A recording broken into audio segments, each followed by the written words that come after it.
Right, yeah, we're live streaming now. We are live right now. Woo! We are live right now. Let's get it. Welcome. Hey, I'm wondering who's in the participant chat. Let's see. We got Willard, Marquez, James, John, Amiel. Right. We are live, DB. We are live right now. Welcome everyone to Conversations with DB. Today is Wednesday. And you know exactly what that means. That does not mean we're 2 days away from Friday. That means today is Conversations with DB. Can you turn on your camera and tell us where we are?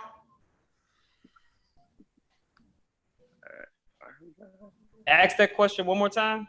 Can you tell us where we are? We're ready we to are go. Currently on YouTube, Facebook, and Twitter. You said what? We are currently on Facebook, YouTube, and Twitter. We are live. We're live.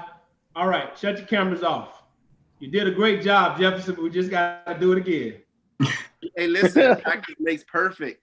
We are in this. Hey, everyone. My name is Jefferson Noel. I'm excited to introduce all of the guests today. As you all know, today is Wednesday, but it's not just a regular Wednesday. Today is an extraordinary Wednesday, and it's just not 2 days away from Friday. Today is Conversations with DB Day. Today is a very important topic. There are not enough words in the English dictionary to describe the importance of this topic. We are talking about love, but not just regular love. We're talking about loving a Black woman. We're talking about loving a Black woman. So I encourage you to share this video with your Facebook friends and family. Share it through YouTube, share it through Twitter. Wherever you are watching this video, I encourage you right now to share it because we are talking about loving a Black woman. Okay, and so we have extraordinary guests with us. So I'm going to go down the list of all the guests we have, and I encourage you to look them up when we're done because these are extraordinary individuals. So up first we have Patrick G. Stephen. Patrick Stephen has been married for 21 years to his wife, Farah, and they've been together for 5 years. Patrick is a software engineer and college professor who is passionate about exposing young Black men and women to the gratification gained through software development and purposeful living. Up next, we have Dr. John Artis. He is a husband of 16 years. He has multiple chiropractic around the Chicago and around the world. I said around the world. And he is a phenomenal man changing society. And up next, we have James Borishade. He is a certified life coach, a divorced father 3, and a friend and loving partner. He is the CEO of Circle Urban Ministries, founder of Mission-Driven Mindset and Mission-Driven Music. Oh, up next, you have David L. Cole. Listen, if you're a friend of the show, you already know who he is. David Cole is an educational leader and innovator. For nearly 30 years, he's created pathways to educational and professional opportunity for thousands of underserved youth from diverse communities. He's a divorced father of 2 and has successfully co-parented his sons to be loving men of vision, faith, and character.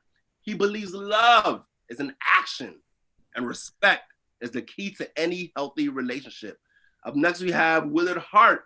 Willard Hart and a beautiful and smart Stephanie Hart will celebrate being married for 21 years this Friday. They have 3 sons and have lived in 3 states, Ohio, Colorado, and the last 6 years in Texas. Willard impacts his community by being a mentor, visiting the incarcerated, and coaching flag football for the past 4 years. Up next, we have Terence Clayton. He is a husband, a father, teacher, and believer in God. Let the church say amen.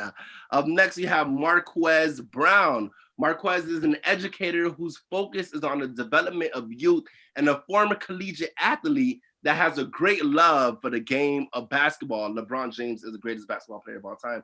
Marquez's work ethic is exceptional. He has a heart to see the best in everyone that he encounters and a passion to see their success unfold.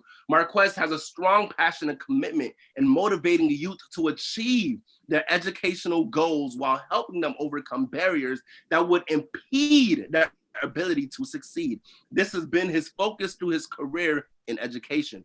Marquez is an experienced professional working in education with the skill set in advertising, public speaking, community outreach, program development, and student development. Marquez has a master's in educational leadership and bachelor's in sports management from Quincy University. Up next, we have Amiel Harper. He is a father, a husband, entrepreneur, and alpha. Next, we have Winston Lee. Winston G. Lee, CEO of Chief Design Architect for Cuff Design Leather Works, a proud father of 2 children, and he's been married to his beautiful wife, going on 6 years. And his role is supporting the community is coaching and mentoring startups that have come to the surface as a result of COVID-19. And last but not least, we have Donell Ausley. Donell Ausley married to LaToya for 15 years and proud parents of an amazing son. He's the CEO of Basketball Geek Youth Sports Management, a youth basketball firm that develops players and assists their families in managing the academic athletic journey. And up next, oh, you already know, we have your amazing host. We have Dwayne Bryant. If you know anything about DB, he is excited. He is amped for this conversation because he is my mentor. He is my friend. He is leading our community. He is changing his community and changing the world. And through these conversations with DB, I know that you are blessed. And so I am honored to bring to the virtual stage Mr. Dwayne Bryant. Jefferson! Hey! What's up, brother? Brother!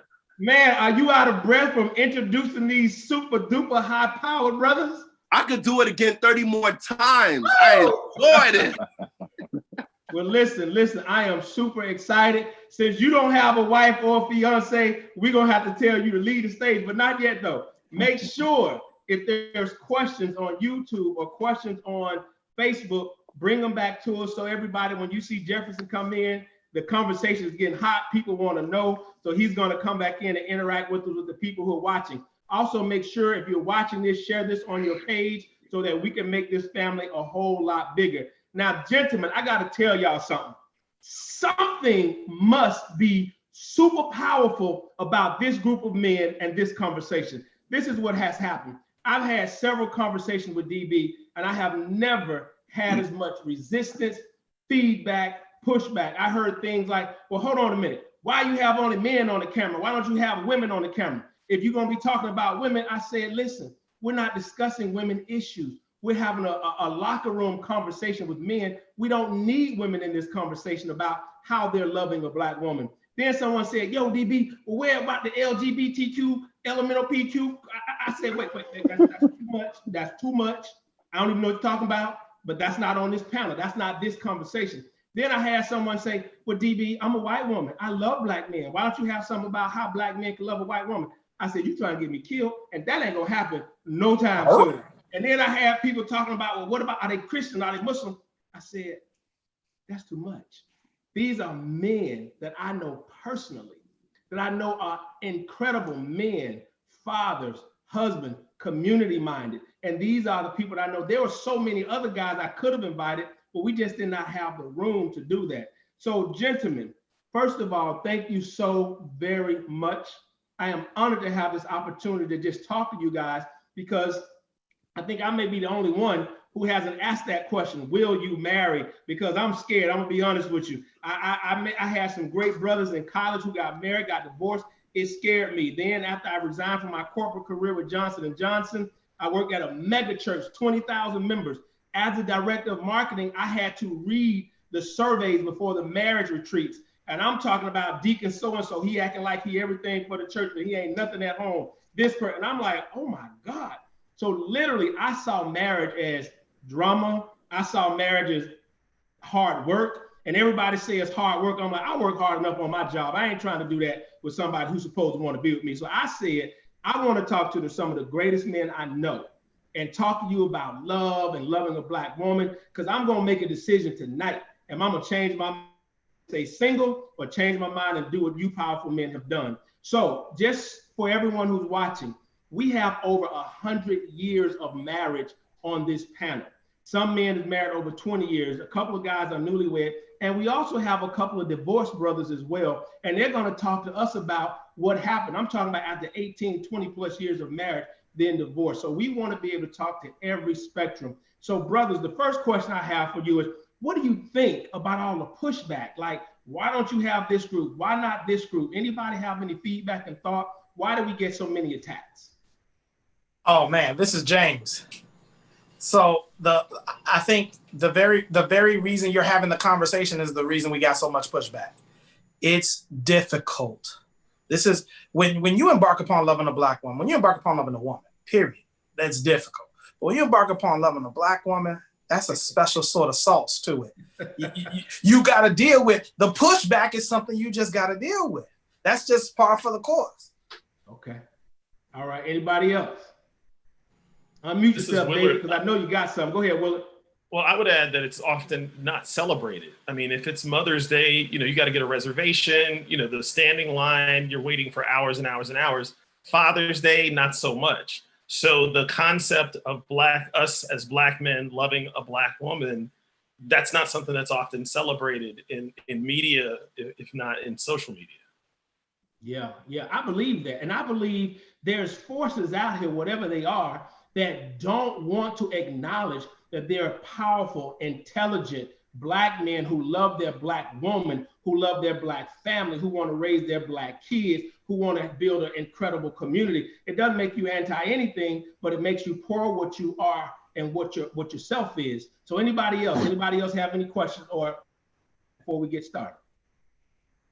I think a lot of, especially Black women, have unfortunately been so disappointed by boys who pose as men, that the idea of us coming together as men to talk about how we are choosing to love our partners, our daughters, our mothers, and so on, it's an anathema. I think I mentioned before we logged on, Dwayne you and I went to college, and you may remember when Carlton Daly and I formed FIBO, for young brothers only, a safe space for Black men to talk about the challenges in college so we could be better men.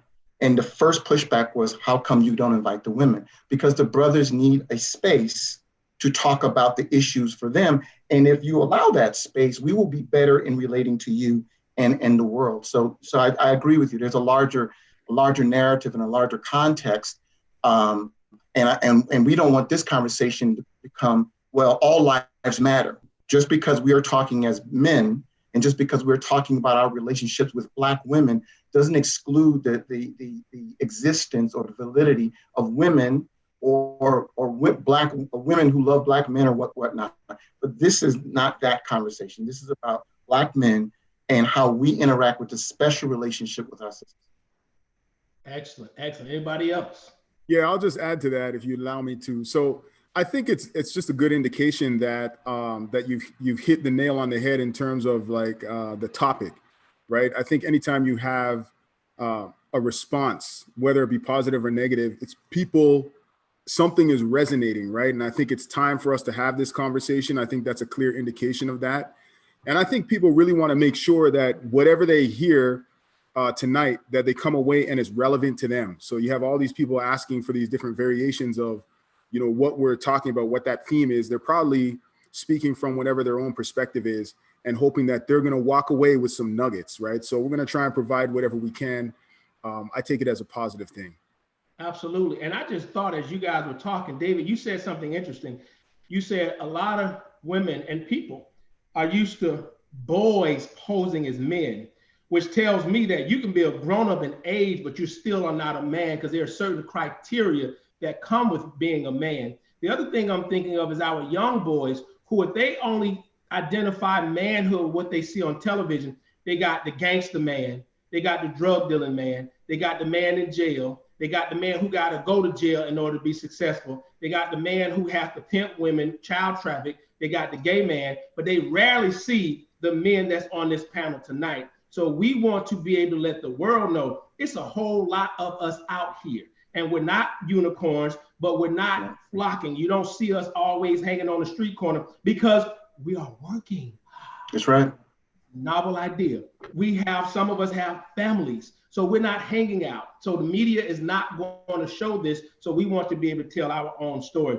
And also the last thing we mentioned, hit the nail on the head. This conversation is so powerful that we were not able to start on time because something was going on that the devil would not even let this thing go live.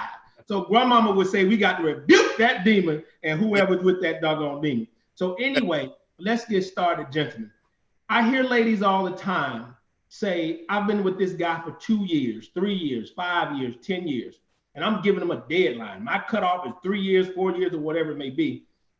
How long does it take for a man to know that he wants to marry a woman? Is it 3 years? Is it 10 years? Is it 5 years? Or is it a relative thing? Who can share? Because some women are seriously out here wasting time with some dude who is never gonna marry her, thinking that he is. So someone give me some feedback. DB, if you will, I wouldn't mind taking this one. I married my wife within 120 days of first dating her. God, dog, you count? Yeah, it was within 120 days. So I'm like the 90-day fiance guy. I think what ends up happening is that we try to put a time frame on things. At the end of the day, it's in God's time. So time is unlimited, or it's in a space where only you and that individual can communicate that. I think when the two individuals are prayerful and they go to God first and get some counseling and things of that nature to understand what marriage is, that will show you what time frame you need to get married in. So again, I've dated before plenty of times. You know me personally. And at the end of the day, a man knows when it's right. And he doesn't have to say, oh, I have to wait on a certain amount of money to make, because you'll never have enough money, one. Trying to figure out, it's really the right one. At the end of the day, if you go to God in prayer, for me, that works. Going to God in prayer and say, hey, show me if this relationship is for me. And God will show up and show out. And again, we'll be married 6 years, August 26th. So. So question, you said time is unlimited. So is it okay to date a guy for 10, 12, 15 years? Here's the thing, it's up to you and that individual. I don't know what your expectations are, if any. At the end of the day, would I personally tell someone to wait 10, 15 years? No, because at the end of the day, men, we can have children whenever we want to. And if you all want to have children, women are limited to the time that they can have children. Yes, there's different scientific factors that can go into that. But at the end of the day, women are kind of on a timeline. So it is really up to that woman to go to God in prayer and to try to figure out, hey, is this man for me? So. Okay, who else? I'm seeing some head. Bob, go ahead, Marquez. Yeah. So real quick, just to piggyback off of what Terence said, I think the power of the no, and when I say no, the KNOW. I guess I'm the young bull, but I've been through a lot in my time, and I think it's important, to Terence's point, not only having that divine connection with the Father, being led by the Holy Spirit, but also going through good and bad with that significant other. I think gives you more clarity and gives you revelation. Like, yo, she not just rocking with me from my influence, from my title, but when are they there with you when you're down at your lowest, when you're in a dark season, when you need a shoulder to cry on, when you need, I can remember seasons of my year span with my fiance now where I had some tough seasons, and she was the one encouraging me. She was the one empowering me. She was the one speaking life back into the king that she saw inside of me when I didn't see it in myself. So I even think the power of your significant other affirming you, because, us being men, we don't get that a lot. We're so taught to hide our emotions and be so tough and masculine, but it's okay to cry. It's okay to show emotion. It's okay to love hard, on your wives or your significant others. So just the power of the no, and just, I guess, it being twofold of going through that experience as well. Real quick, because I know I see Doc John ready. I see Willard ready. How important is it? And I want women to understand the power of affirmation and affirming their men. Because I hear women talking to guys any kind of way.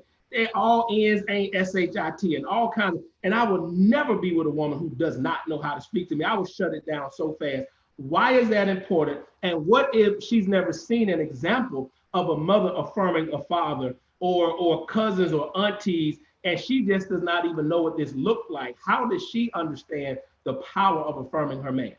I think two things. One, I'm sorry, I'll be quick. I think two things. One, statistically, when you think about Black women, it's not a lot of Black women who were privileged enough to live in a two-parent household to see a blueprint of a wife, how she serves her husband. Because I believe, even in a biblical standpoint, family is your ministry first. So if you're not serving your wife, you're not serving your husband, you don't need to serve in a church. You don't need to serve in your corporation. That's important. So I think, to my point, with making sure your priorities are aligned and straight is key. And then two, circling yourself around a community who are married. I have, Winston, Donell, that they're married. So it's like God literally positioned, because I was a person, former athlete. I was in, that was a fast life. So girls came easy, all of that. So I was living on a track of, just living a fast life. But God literally shifted me out of my singleness and positioned me into men who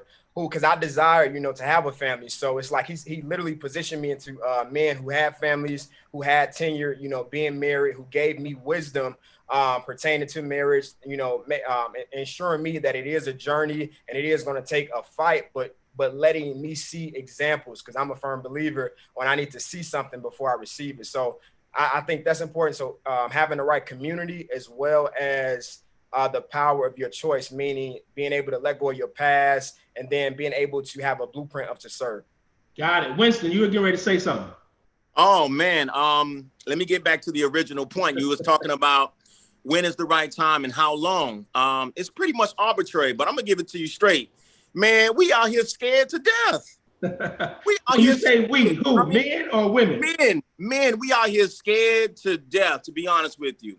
Lack of role models, lack of the right type of narrative, being in the right environment, not knowing if you can actually step up to the challenge.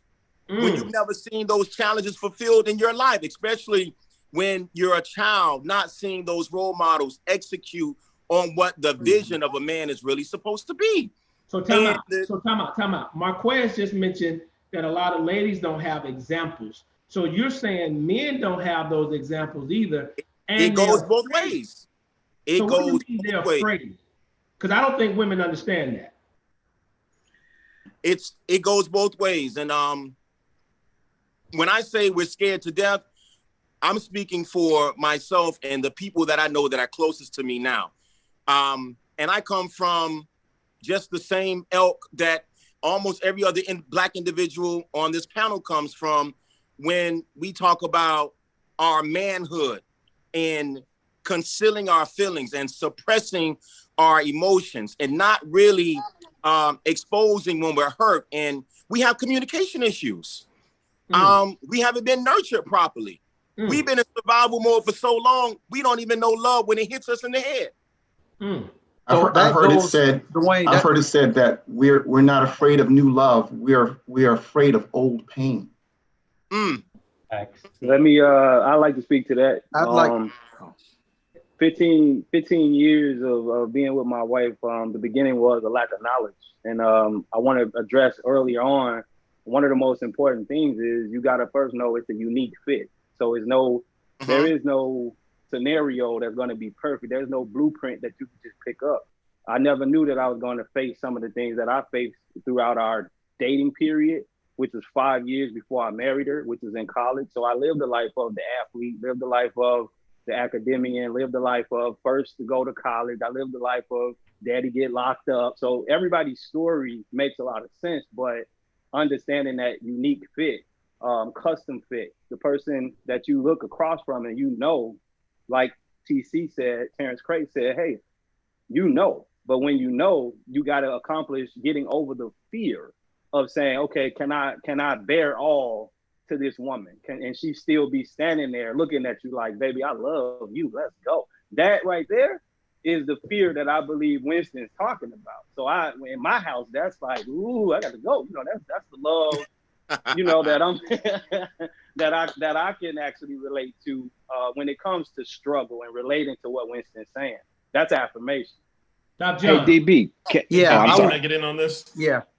I was saying, the one thing that I was saying that starts back with is, first of all, we got to know who we are as individuals, as men. and we got to know what we stand for and what we're looking for. I just don't agree with. I grew up and that's all people did is they dated for 15, 20 years. They were married by common law. And I don't think that's appropriate. I think if you're going to marry somebody or not. And if you're scared to take that step, you don't need to be in that relationship. Right. After a certain point. I mean, and it varies from person to person. I think that you as men, we got to really look at who we are, what we are, and we can't be scared to give up that common ground to actually be willing to share it with somebody. You know, I got a lot of friends that are divorced and some that are still not married. And one of the things that I see as a common thread in all of them is they're scared to give up a part of themselves that they're scared they might lose. And one of the reasons that I see that being is that they really haven't dug deep to talk about some of that pain that Jeffrey was talking about. And so you gotta really like, man, it's a faith walk. We don't know what's going to happen, but we're trusting God. As I hear a lot of people saying up here on that thing that, man, you got a lot of women out here that are looking for men to step up to that plate. And I don't see a lot of brothers doing it. I think I see a lot of guys playing, you know, and they're not playing the role of a man, but they're not doing it, you know, and there are a few that are, but. So is it fear? Is it selfishness? I want to run to Amiel real quick because I think Amiel is the newest married person. How many years, Amiel? It'll be 9 in October. Oh, no, you're not the newest. What were you getting ready to say?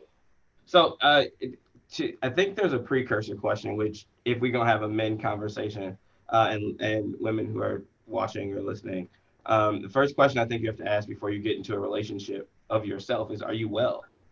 Right? Like, let's just, before we get into like, it's normal to have fear, but do you actually know whether or not you're well? Especially because we're going to have this conversation about being Black and being Black men, right? And particularly loving Black women. There's a level of protection and provision that you're expected to have. And I don't know how you can do that if you don't know if you're well, right? So key questions, right? First date question. What do you mean, are you well? And who asked that question and who answered? I asked it of myself before I decided to add a partner, right? Like, and I coach entrepreneurs all the time. Are your financials good before you add a business partner? Similarly, are you emotionally well before you decide to go be a protector and a provider for someone else? Do you know, like, here's some real quick first date questions. Do you know what your triggers are? if you don't go run into nobody else's mess. You can't until you know that you're well. And that doesn't mean that you're perfect, right? Because no one's going to be perfect and no relationship is static. But I do think you have to fundamentally understand, like, am I well enough to take on somebody else's stuff, right? Do I feel good enough and healthy enough that not only can I handle what life is going to throw at me, but also can I allow myself to be an emotional support for someone else, right? We talk about this protection and providing thing in this three-dimensional, like, physical world, and we talk about money, but are you an emotional protection for your partner? When she comes home as a Black woman, after whatever day she's had, do you have the ability to subvert whatever it is you need to first be a giver and pour into somebody else? If you're not well enough where you can know, I can pause what I need to be able to help somebody else, then you probably shouldn't be dating, right? Like, I'm not even Time out. This is good. So I want to do a poll, and I'm gonna start with Patrick. Patrick, before you got married, did you ask yourself if you were well? Yes or no? I did not ask that question. That's all I want to know. David, I know you're married and divorced. Did you ask yourself, were you well before you got married? Absolutely. And I took 4 years of therapy to make sure I was well before I asked the sister. Wow, that's deep. Terence, did you ask yourself if you were well? Yes, understanding that I was complete, and she enhances me, not completes me. Got it. Dr. John, were you aware enough to ask yourself if you were well before you got married? Yes. All right. Now, y'all better not be lying on this thing because we need the truth. Now, did you ask yourself if you were well? Not at all. Not at all. All right, that's all. Winston, did you ask yourself if you were well? There are blurred lines, man, but I was in. Take that as a no. And abstention is a no. Marquez, did you ask yourself if you're well? Absolutely. You got to be whole in order to, have a fulfilled purpose. Okay. James, first wife. I know you're a divorcee. Did you ask yourself if you were well? No, and that's why it ended in divorce. But I asked myself, was I well for the second one? Good. So you learn. Willard, I learned. Ask yourself if you're well. Yeah, I didn't phrase it that way, but I did do a self-assessment, and that's when I knew I wanted to get married, because of that self-assessment. Okay, so we have 1, 2. Amiel, did you ask yourself? Yes. So we got about 10 brothers on here. 30% did not ask themselves if they're well. We got about 50% did. Maybe only 15 to 20% actually went to counseling. So my question coming back to you, Amiel, is it enough to ask ourselves if we're well? Because if we're unaware, then many people will say, oh yeah, I'm ready for this. Should we be thinking about counseling before marriage in addition? Oh, absolutely. So like I'm of the mindset that like if you're over 30 and Black, you need therapy in America. And like I realize we're on the internet and it's global, but here's why. If you're a Black man who has survived K through 12, all of your interactions with your neighborhood, law enforcement, people doubting you, undergrad, and then beyond, by the time you're 30, you've got trauma, right? And so it's okay to have trauma because the alternative is to not survive. But to be that survivor means you got scars. And the way that I think about it is that if you don't put some bandages on your stuff, you're going to bleed on other people. So I like this conversation. Come on now you talking. Right? Now you talking. All I'm saying is, look, go get well. Like have conversations like this with your friends. Talk about, man. I have a group of 4 other married men. We actually go to a spa together and just talk about. We had a conversation that was really, really long about. Did you see any examples of what a loving husband and father was? How did you know? And everybody's answer was, I think I'm figuring it out. Right? Like, so for every one of these individuals, like you as a Black man, before you take on anybody else's stuff, like you got to look at you and say, am I responsible enough to take on somebody else's hurt? Because regardless of like whatever year it is, and like my wife is probably one of the most pro like women advocates that I know, like they still want protection. They're still going to want comfort and support, just like we do. And if you're not able to provide that because you can't figure out what it is about a woman asking you for something that's money related, that's a trigger for you, then you shouldn't be in a relationship, whether it's money or it's time, whatever your things are, you need to be seeking professional help so that you can actually become a better person and partner. So time out. DB, can I jump in for a quick second? Let me jump in when you get a moment. Everyone who's listening, ask yourself, male or female, are you well?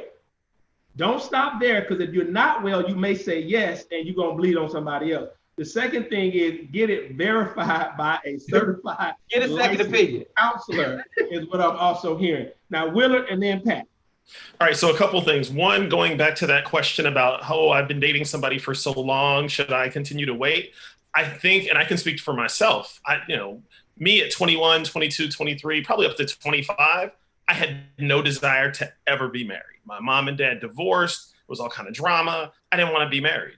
By the time I get to 27, 28, that had changed. And I was really, really interested in getting married, but I wanted to be well, and I wanted the marriage to be well, and I wanted to learn whatever I needed to try to make that happen. So I think there's a listening factor, because sometimes people are in a relationship for a long time, and one person saying, I don't ever want to get married. And the other person saying, I'm waiting. And I'm like, what are you waiting for? The second thing is you talked earlier about the affirmation. And I think you got to call out that your wife has access to and influence over your heart. And so that is why that affirmation is so key and so important. It's not just the access, it's the influence. It's that when I'm trying to impress my wife, I'm running around trying to do all kinds of stuff to show off for her. So it comes out that way physically, it comes out that way emotionally, it comes out that way financially. You'll lift weights and do extra squats if she says she likes legs. Like, you'll just try to do that. So I think it's important to just keep those things in mind, that that affirmation is key, because she has that influence and that access to our hearts. Hey, DB, can we come back to Willard's point in a minute? Because I want to talk about the rib thing. Okay, we will. Pat was going to say something. I think I heard someone say DB. That was James. Okay, and I'll keep it short, but I think this is a great conversation. So one of the things that we're seeing here, right, is that in order for us to be ready to enter into a marriage, first we have to ask ourselves, are we well? And that's a very great point. Everybody should be in therapy. That's another great point that life has taught me. We should all be in therapy because we all have baggage, and that baggage will be exposed even if you don't know it's there. At some point in time throughout the course of your marriage, if you stick around long enough, the baggage will be exposed. And so if you haven't dealt with it, it's going to come out in some kind of way that's not going to be constructive, right? And so I think the thing that's very clear is that at a minimum, you have to have the self-awareness to make that assessment, and then you have to do something about it. So if that's the minimum standard that we've identified, then for sure, for all the people out there, you definitely do not want to be with a man who's not even having this conversation with himself, right? So this question about how long do I stick around, and if that person doesn't know that he wants to be married and hasn't been asking himself these tough questions, that's a non-starter. And I think what I've seen in the past, right, is a lot of ladies think that they can change a man, and you're not going to. He's either going to be ready or he's not ready. And if he's ready, the evidence will be that he's asking himself these kinds of questions and he's doing something about it. JB. So DB, asking yourself, are you well, is step one, but there are questions that you can ask that are part of what's called an adverse childhood experience test. Ooh, that will really help you understand if you're well or not, because many of us don't know that we have trauma. Part of what happened in my first marriage is I did not know that I had trauma. So when you don't understand your trauma, you will be triggered by what is love. And most of us, trauma has become normal, and normal has become trauma. It is difficult to receive love if you are not loved.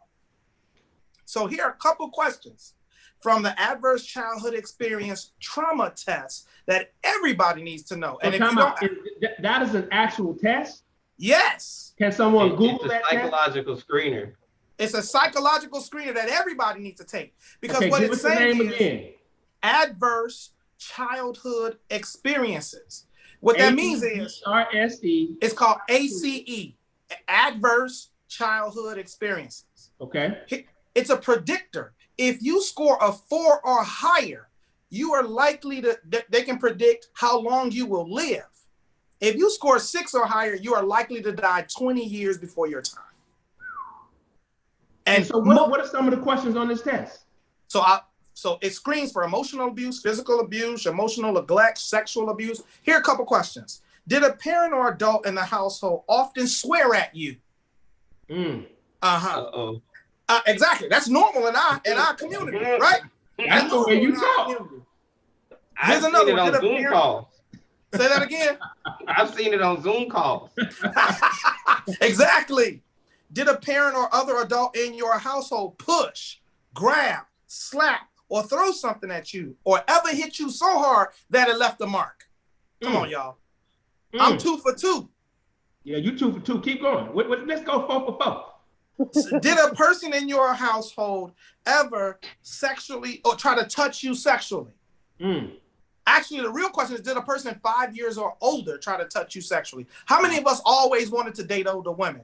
How many of us did date older women? I'm going to leave that there and keep going. Emotional neglect.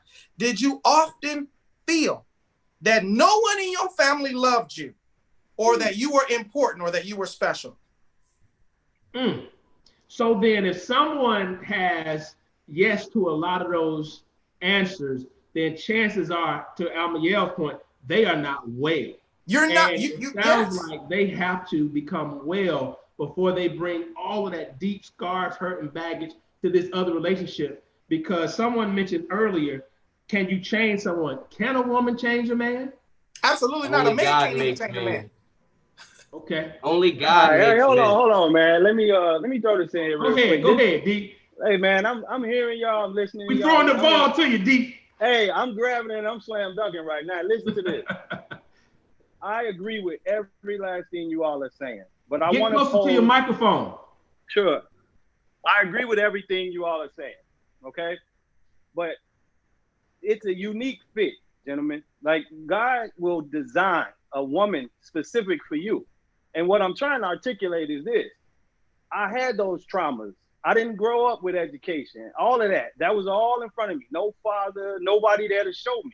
So all of that trauma, I was still left by myself. I had to figure this out by myself. I didn't have no academic tests. I didn't have wasn't nobody there to show me here go your prediction in 5 years. You know, that wasn't gonna happen. You didn't Google the adverse childhood experience? No, man, come on, man. I saw a big booty girl and I said, okay, I gotta go for that because that's what they told me. You know what I mean? But here's what I'm trying to get to as a point. No one could have told me that 10 years into my marriage, my wife was gonna go blind. Nobody told me that. Nobody. Preach, brother.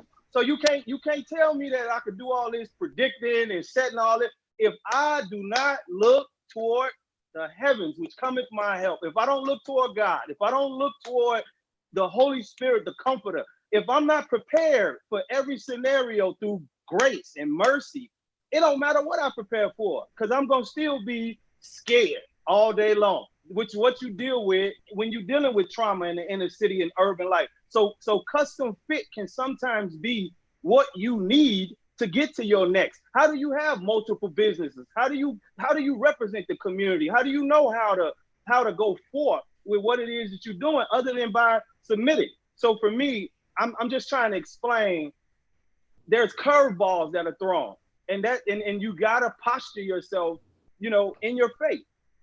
And then that's in agreement though.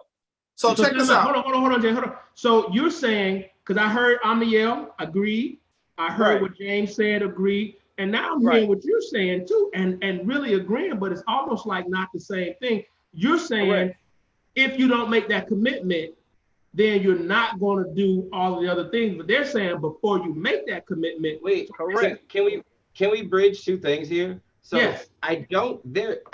Wellness is not a destination, right? Like, I don't want anyone to hear, and this, again, I am not a psychologist. This is not something you arrive at and then you're done, right? Because it's not static. Are you working on your wellness is probably a better way to ask the question. And what have you learned, right? Like, are you working on being well? Because I think the point that Dee brings up is really strong, which is like, you have a helpmate who is actually there to help you get better. And it's really, really important to make sure that you're working on improving yourself so that you can add to the relationship and at least know what you have and where you're going. So I don't think it's wait till you're well in order to get to whatever, because your life will change. I am married now and I have 2 living parents. I do not know who I will be as a person when my mother cannot call me and annoy me like that Progressive commercial while I'm at work. I will probably be a different person after I don't have my mother and father as resources for me, right? That's absolutely true. And so I can't say, this is who I am, this is who I will be, therefore this is the person. But there's something, and I want to dig out a nugget that I think Willard said earlier about this whole idea about your spouse being attached to your heart. Because we had this conversation, Dwayne, about, and I'm a person of faith. I am not a biblical scholar, but we had this conversation about when God made Adam, and then he was like, it's not good for you to be alone. He told you, go lay down. And when he told you to go lay down, he had your whole body to choose from to make a helpmate.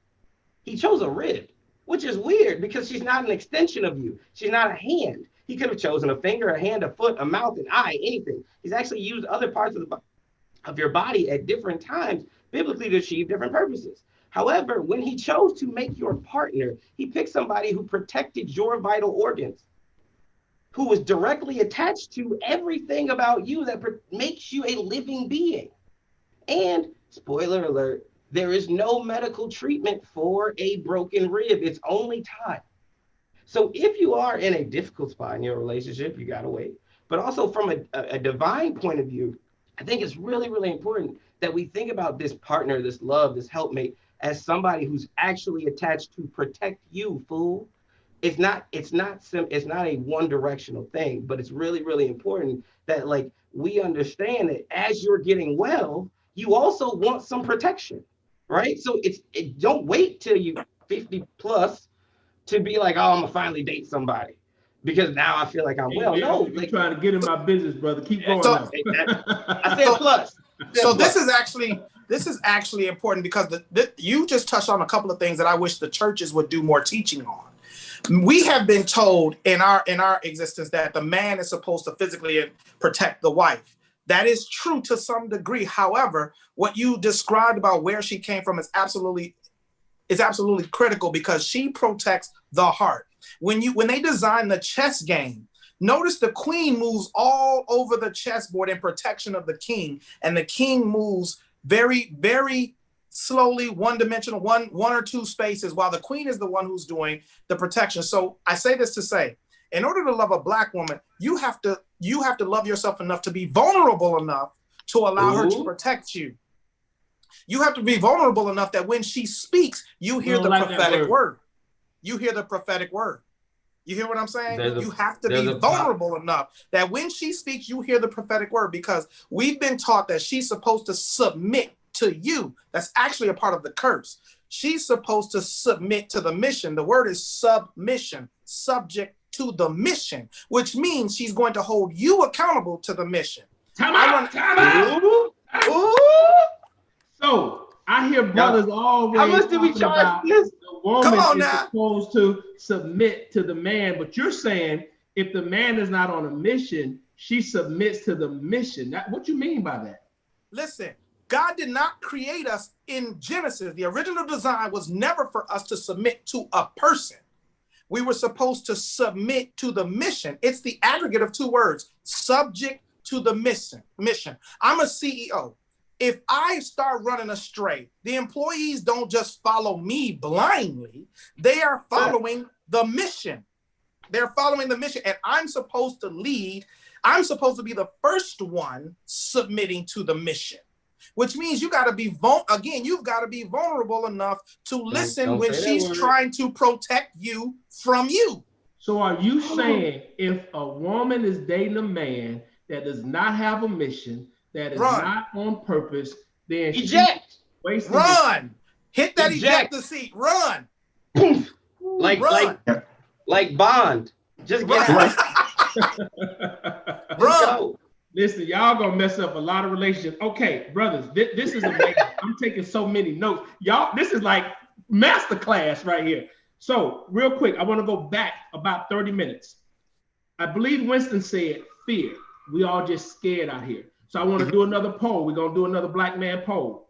Patrick, were you afraid before you got married? No, I was not. Okay. David, were you afraid before you got married? Absolutely. Why? And what were you afraid of? Because you took the counseling and all that stuff. Yeah, well, that's why. And I want to touch on Amiel's point. I took that ACE test and scored so high that my therapist wanted an intervention. As you know, Dwayne, because you're a personal friend of mine, yeah. I'm a child of incest. My father was my mother's father. Raped her at 15. He was 45. Wait, say that again. My father was my mother's stepfather. He was married to my grandmother.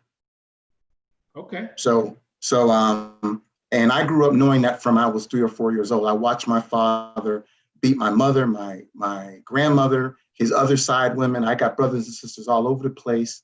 My dad raised me to beat the hell out of women. I saw him go into his side piece's house. And so by the time I was in high school where I met my former wife, I understood that the anger and rage that was inside of me wasn't good.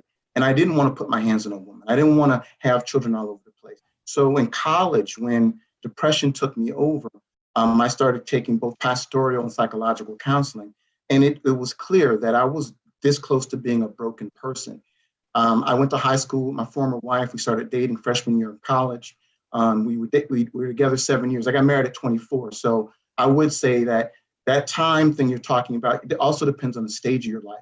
But one of the things that I didn't share with her until well after we were divorced is that I spent 4 years in deep counseling and therapy because I didn't want to take my issues, my problems, my fears, and break a family.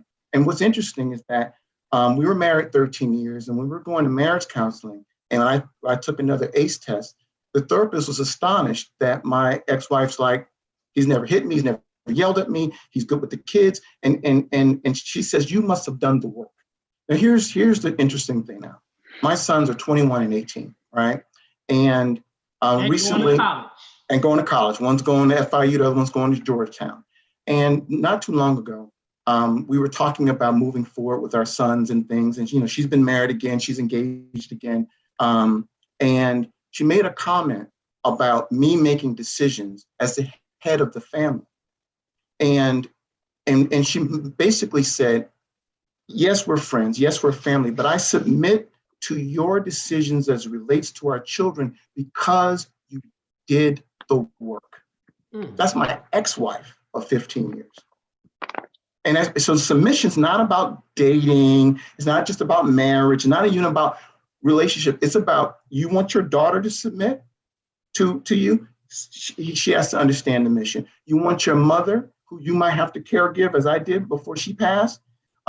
You have to understand that your desire to be a center of a family and to lead that family spiritually and emotionally, it has to be bigger than your individual feelings and relationships, because at the end of the day, you're going to be family for the rest of your life. And so when you take that approach, and I've had sisters I've dated since who couldn't do that. It was too much for them because the level of commitment was so high, they weren't ready. So after I was married, sisters are like, I wasn't ready for your level of commitment. Yeah, I see that a lot. Share but I was scared before I jumped on because I had all these issues, and so I want to share because I just forgot we have a poll going on, man. Terence, were you afraid before you got married? I was not afraid. Why not? I think what ends up happening is we were talking about fear and things of that nature. A lot of times it's just selfishness. And so I was able to not be selfish anymore, understand I didn't want to be selfish anymore, that I wanted to do it for God's glory, that I wanted to be with the woman who was for me, my wife, Cherie Creighton. We have two beautiful children at this point in time, but it had to be me because I grew up in a two-family household. I had a great father. I had a great mother. They were married into my father's death. God bless his soul. At the end of the day, I saw what a husband and wife looked like. It was given to me on a platter every single day, whether they had arguments, discussions, finances, love, romance, understanding that, romance comes in different forms and shapes of maybe cutting up some grapes or strawberries and have sugar on them for your mother when she came home, but no one else can touch them but your mother. So I saw all the examples of what a good husband should be, i.e. the reason why I do the things for my wife that I do. But I think we have to have this locker room talk like, sometimes we're just selfish at the end of the day. And I, again, perfect example of what marriage looked like growing up. But I wanted to be selfish for a while before I got to my wife and said, I can really lose this if I don't get myself focused. I remember you used to be on the boat. DB, that's another conversation. Right. Amiel, were you afraid before you got married?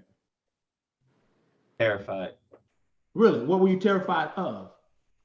Part of it is the unknown. I think the other piece was seeing the bad things that I saw and repeating them, because I don't think I ever got a context for why those things happened. Didn't you have a mother and father in the home? I grew up, my parents are married and maybe watching this right now in the same room. So I'm going to push it a little bit. Did you see loving marriage or was it chaotic? Because I understand now that just. I think it was both. And I especially, so I'm the youngest of three, right? So I don't think that you get a context for what your parents are going through if your parents aren't giving you a context for what's happening, right? And so as a child, you just, in the absence of a narrative, you create your own, right? And so you choose to there's lots of different ways that you can go with it. But for me, I think part of it was, like I said before, like the ideal husband, that version of whatever that would be, I didn't know someone who could give me a blueprint for that. And I knew there were trappings all around, right? Like I love my father to this day. And at some point as an adult, you grow to understand that your parents are just older humans, not superheroes. And so accepting that humanity took time, but I now understand it. Like, I was afraid, like, I'm going to mess up this way or that way. Am I going to earn enough money? Am I going to have enough self to give? Am I going to be enough of a man to be able to do all the things that I want to do for my spouse. And when I come up short, can I rebound from that? Can I rebound in my marriage, right? Because there's a whole other conversation about how do we feed our egos in a way that keeps us feeling whole because we're eating chips instead of substance. But in doing so, am harming my marriage, right? So am I enough in and of myself, even in counseling? Like I'm probably on my 6th therapist. I think we found the one. And again, this is over. Like my ACEs score, I probably should have been dead at least a half hour ago. But like, I don't think I got any of those as a no. But okay? Donell's point, even though that score may be high, you can be high. One thing no, we're still on, but I was like, you want me to just take her? The facts may say what the score is, but the truth is something way more powerful if you're willing to do the work. Right, and I think what's really important is any guys Terence, mute your phone. Any of the guys who are watching this, like, yo, wherever you are in life, that's okay, right? Like, we don't affirm ourselves enough to be like, look, a certain part of your experience is your circumstances, right? And so to anybody watching this, wherever you are in life, like, that's okay. And that doesn't mean you can't be better. That just means you have to do some work. But for me, I was afraid to break our family, right? Like, I never wanted to be the person, and we were married for 7 years. My son's 18 months, so like 7 years before we had a baby, right? And so like now as a husband and father, that's why my title was so short, because those are the things that matter. But like now as a father, like I am hyper vigilant about what my son sees, right? And what he emulates and what he normalizes about man-woman interactions, whether me and my wife are getting along or we don't. That's not the point. He needs to understand and see what it's like to lovingly treat a Black woman, because he needs a model for that I'm comfortable with giving him. So let me ask you this question. Was the biggest fear then, am I enough? Absolutely. Like it was like, when you decide to get married, and I can only speak for myself, a significant part of it is just attrition, right? You're like, look, all right, I feel like this is good. This is where I want to be. And I'm excited about that. But then you got to do some real work about like, I'm adding a title, right? Like, and I'll never forget, my dean said this when I was crossing, when I became alpha. He was like, hey, from now on, you're going to be that alpha who blah, blah, blahs. I want you to keep that before everything you do. And it's heavy, because now you're that husband who blah, blah, blahs. Are you that husband who stays out really late? Are you that husband who gets drunk? Are you that husband who's aggressive? Are you, like, all of those things can be titles that are attached to you because you took on this mantle. Look at that. Like, you took up this mantle, and now that you've taken this on and you put this coat on, like, I got to be that dude. And I don't know how to be that dude. So I was terrified. Got it. Winston, I think we already know your answer. I told you, I was scared to death, brother. You scared to death of? I was afraid because I didn't want to relinquish my so-called power. I thought I was more powerful as an individual than I would be in a marriage or. Now you get ready to talk to me. I need you to explain this slowly because I'm listening. I'll repeat for you, D. I didn't want to relinquish my power because I thought I was more powerful alone as an individual. And I didn't realize that a man who finds a wife finds a good thing. And finds favor in the Lord. And finds favor from the Lord. Don't forget that last part. Don't forget that. Get it all. Get it all. Hey, brother. Yeah, get all that. Shondo. Hey. and let me say this, and I'll be concise. I didn't want to be vulnerable. I wanted to be this tough guy. I wanted to have this bravado. I wanted to have the ability to choose and be able to pivot whenever it was convenient for me to pivot. I didn't want to be committed to anything that was long-term because I had never seen anything come to fruition and be fruitful that was long-term. Everything in my life was like, in the home? Absolutely. My grandmother raised me. Okay. And she raised my older cousins too. And I saw ideologies of womanizing at a very young age because there was no real men around to show me the steps, to show me what it was to love on a woman, to show me that you have to basically overcome the, I want to say, selfishness that was spoken about, and overcome those things to commit yourself to a woman, and that can flourish. I believe that I'm much further along in my professional career as well as interpersonally because of my better half. I believe I am more powerful as a husband than I was holding on to my bachelorhood. Ooh, brother, I appreciate that answer. Thank you. Willard, were you afraid? DB, no. I was sitting here like, wow, everybody said I was afraid. I was not afraid when I got married. And I know your question is going to be why. So I started listing it out. I think one was my faith in God. I had seen divorce. I had seen a lot of divorce up close. But honestly, I was influenced by this couple. I used to live in Kansas City right out of college, was there 2 years, 2.5 years. And there was a married couple that came to Bible study and sat next to each other every Wednesday. They weren't way older. They weren't 60s. They were probably 40s, which seemed old to me at the time. And I waited to hear something bad about him. I waited for the day that they weren't going to be sitting together. You could tell there were some days there was a little tension. Everybody wasn't always smiling, but that was part of my motivation. It was like, okay, well, and I once asked the guy, I was like, why do y'all do that? And he was like, well, that's just one of our things. We have certain things we do in marriage, and that's something that we do. And then I watched my wife to confirm it. So about 6 months into dating my wife, I was like, okay, this one don't come around. They don't come around like this all the time. This lady is special. There's something about her. But I still said, Stephanie Hart. I wanted to see her winter, spring, summer, and fall. And I wanted to see how she deals with me. Meeting me in February when we met, that's the end of football season. I'm a football nut. I need to see her deal with how crazy I am about football in September, because it's a different Willard. And so, and then the other thing is, I didn't want to be the old guy in the club, man. I did not want to do that at all. I wanted a family. I didn't want to be old with my kids. Like those things. The old guy in the club does look pretty pathetic. I did not want to be that dude, man. That was not it. So I wasn't afraid, and that's why. Got it. Marquez. One shout out to Bae. She watching right now since we giving shout outs. But no, I think you guys hit a lot in the vein in regards to submission, but being a man of faith, being a believer, I think you also have to correlate it with being submitted to God.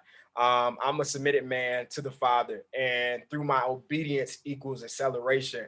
I think about a biblical story in the Bible in Genesis chapter 22, verse 1-3.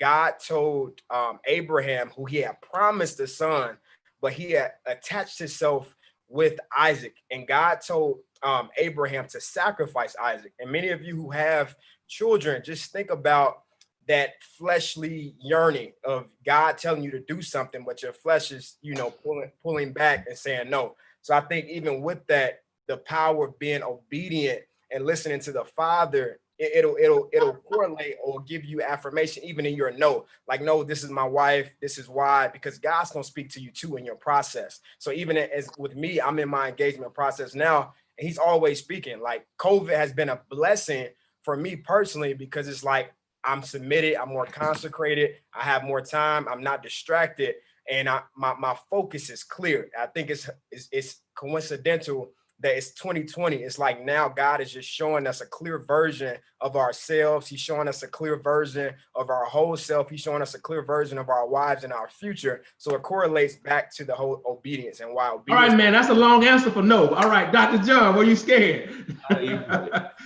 I think initially at first, but I wasn't. I gotta say, majority of me wasn't. I had dated my wife for 5 years.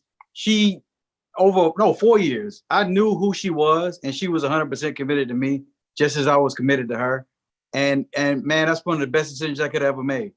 I was the part I was a little bit nervous about was I never saw a successful marriage. And me and you had that conversation before. It was 7 of us that ran tight through high school all the way into college, and none of us had daddies. Like, I saw people that had their fathers in the household, but not on a day-to-day basis. And so, it was up to me to actually create the man that I wanted to be. And that's exactly what it was, a faith walk. So with my commitment to God, and with my wife being supportive and being the woman that she is, and you gotta admit, and the guys that know what I'm talking about know when you meet a real one, you meet a woman that's secure in herself to the point where you like, hey, I don't want to mess this up. Like, and I gotta say, when I met my wife, you know, I'm the type of person, man, I never thought I would ever get married. I never saw a successful marriage, and the people that I saw were married didn't seem to be happy. And I was like, I don't want that. But when I met my wife, man, I was like, and we had one conversation, I was like, this is it. You know, so, and then it was on from there, man. And like I said, it was just that you have to figure out who you are. I knew who I was at the time. And then I really had to figure out who she was and were we compatible on that level. And when that came, man, it was confirmation. Got it. Donell, were you scared? No. All right. Terence, were you afraid? Oh, you already answered. James, first wife? Oh, yeah, you said, yeah, that's why I got divorced. Well, no, I said I didn't know myself. That's why I got divorced. So my answer to the question is I'm not really sure. And here's why I say that. Because I've learned not too long ago to use fear in a different way, to harness fear. And so I've sort of given myself the grace to make mistakes. Like, if we give a shout out to Dominique. What I tell her now is, look, I'm going to say at least or do at least 5 dumb things a day. If I'm under if I'm under my 5 quota, we had a good day. Sound like a lot of dumb. Hey. I talk a lot, so I might say something stupid. And if I do, I'm good. So, and I taught my son, he plays point guard in school. Give yourself you're going to make 5 to 10 mistakes a game. Just make up for them and keep moving. And so that allowed me to just be free to be me. You know what I'm saying? Instead of worrying about, am I enough? Am I good enough? The answer is no. But greater is he that is in me than he that is in the world. So I can take comfort in it. I don't even have to wonder, am I good enough? The answer is no. And I'm okay with that. Got it. Well, listen, guys, real quick. We just got a new brother that came on. This brother's coming from overseas. He heard about this conversation. Was like, DB, what? How you ain't gonna have me on this thing? This is one of the first men, best friend from college, one of the first men I know who got married, stayed married. And sometimes I'm like, dude, you still happy? He's like, yeah, boy, I'm getting better, boy. So Gabrielle McDonald from Nassau, Bahamas, can you tell us a little bit about yourself? How long you been married? You got kids in college, what you doing? And then we're gonna keep right going with the conversation. Hey, B, it's good to see you, man. It's good to see all of the brothers here. I am Gabriel McDonald from the Bahamas, like DB say. Listen, I'm excited. Yeah, I am the executive director of the National Training Agency here in the Bahamas. I'm also lead pastor of Life Empowerment Church and living a wonderful life with my beautiful wife. Oh, no. That's right. I own her. Hey. So let me ask you this, and I know the answer to this. Were you afraid before you got married?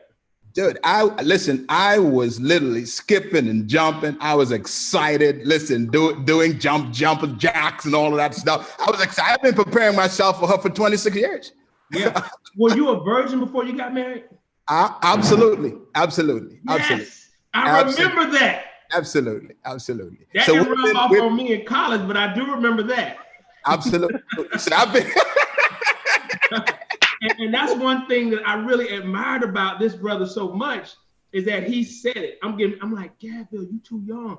He's like, no, man, I know this is what God wants me to. And this brother has been straight on the course. Now I want to go back for a second regarding fear. And I want to share something with you, David, that I've never told anybody ever. There was 2 men in college that I looked up to. That was you and Brother John Walford. Soon after I graduated college and started my corporate career with Johnson & Johnson, I started Miami, got promoted to Detroit, St. Louis, then Chicago. You guys were the ones who I kept in my head as a litmus test for marriage. And when you got divorced, I never said this, but it broke my heart. When John got divorced, it broke my heart. Because this is what I said.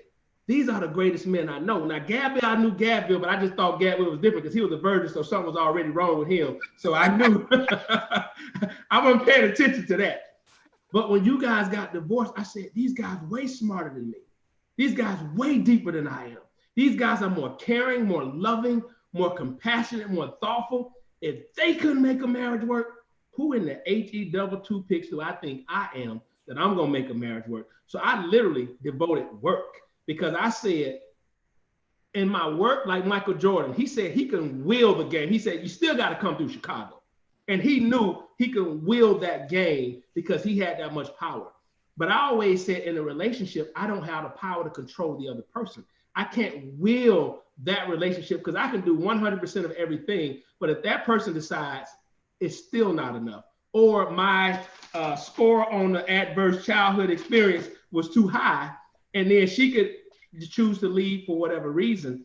And then when I was in Chicago, after I resigned from Johnson & Johnson, I worked at a mega church. And we used to read these surveys of these married people. I'm like, oh my God, if this is what marriage is, I don't want any part of that. So then I got even deeper in work. So now that you've been married and divorced, do you recommend marriage? Is there something you would do differently? And James, I'm gonna come to you with this same question. Is there something you would have done differently that you think could have potentially saved the marriage? Or would just that marriage had an expiration date and it was going to end? I didn't catch the last part. You froze on me. Oh, I'm Repeat sorry. the last sentence. I'll get an internet booster like I be telling Jefferson. I said, so in relationship to your marriage, although it ended in divorce, is there something that you think you could have done differently in the marriage to have salvaged the relationship? Could you have been something more in the relationship to have had a different outcome? Or was it going to end regardless because it just had an expiration date on it? I'll answer your first part of the question about my feelings toward marriage. I'm a huge believer in marriage. I believe in commitment. I'm a committer. And what I've also learned over the years is that you can't be anything different than you are at the moment that you're that. So the young teenager, angry teenager who understood that he needed help in work, got the help in work, and that allowed me to be as present of a husband I could be. No violence, no infidelity, that type of thing. I got married young, so I understand that I would make different types of decisions and responses. And I do know this is that we all could listen more. And I had done so much work in trying to be the best person that I could be for my wife, which is, I think, the work you need to do. You have agency over self.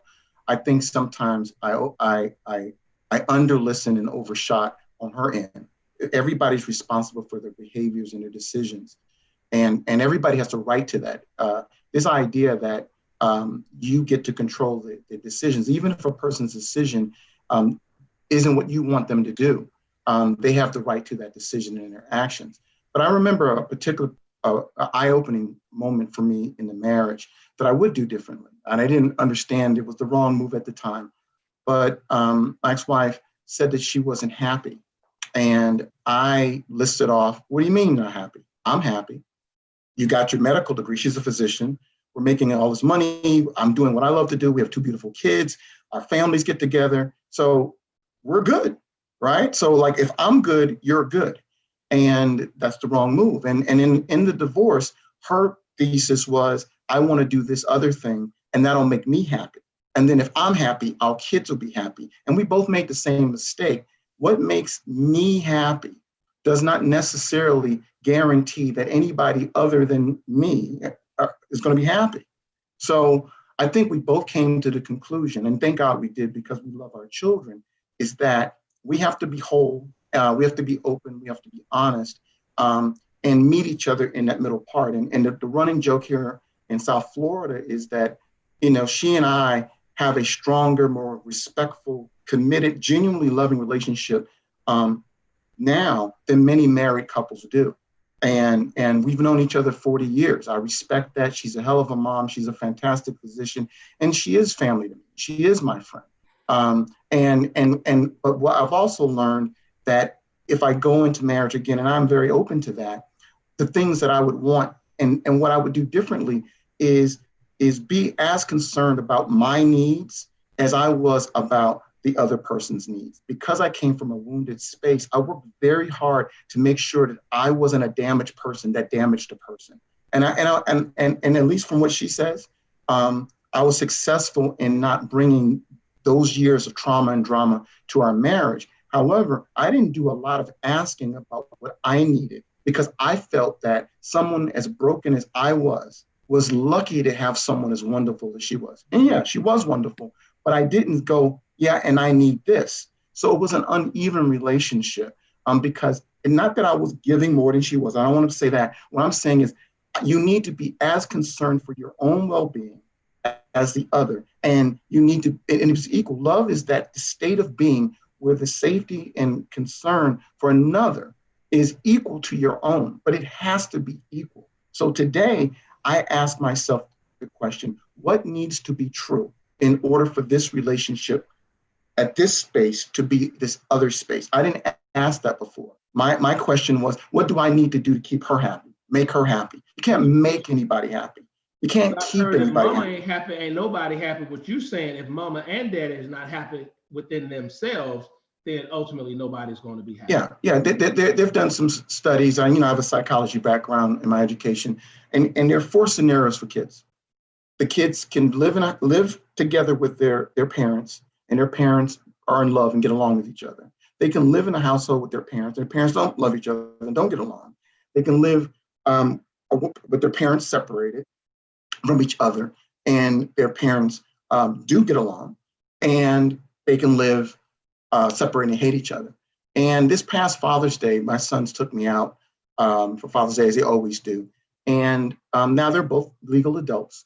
And they sat me down, and they felt like they needed to tell me something. And basically what they shared was that they understand some of the dynamics surrounding our divorce. They understand predications and the surface stuff. And what they understood is that based on what they see with men around them, the fathers of their friends, they said that the move would have been to shut my ex out, to drag her, to make myself a victim, and make her that. And my decision not to do that, to work on myself, to fold in and make sure that I'm healthy, and to forgive her the things I needed to forgive her, and forgive myself for the things I need to forgive myself, is exactly the reason why my sons are the way they are. And they wanted me to know that example, there's a saying, the best way for someone who's not with the other parent to love their children is to treat the other parent well. So I'm not polite with my ex-wife. I love her. I respect her. I'm not romantically in love with her anymore, because you can't fake 15 years of co-parenting and engaging each other that closely. Would you get married to her again? Say again? Would you get married to her again? I don't think we're the people who would get married to each other. We've touched on that subject before, and we've grown into different people.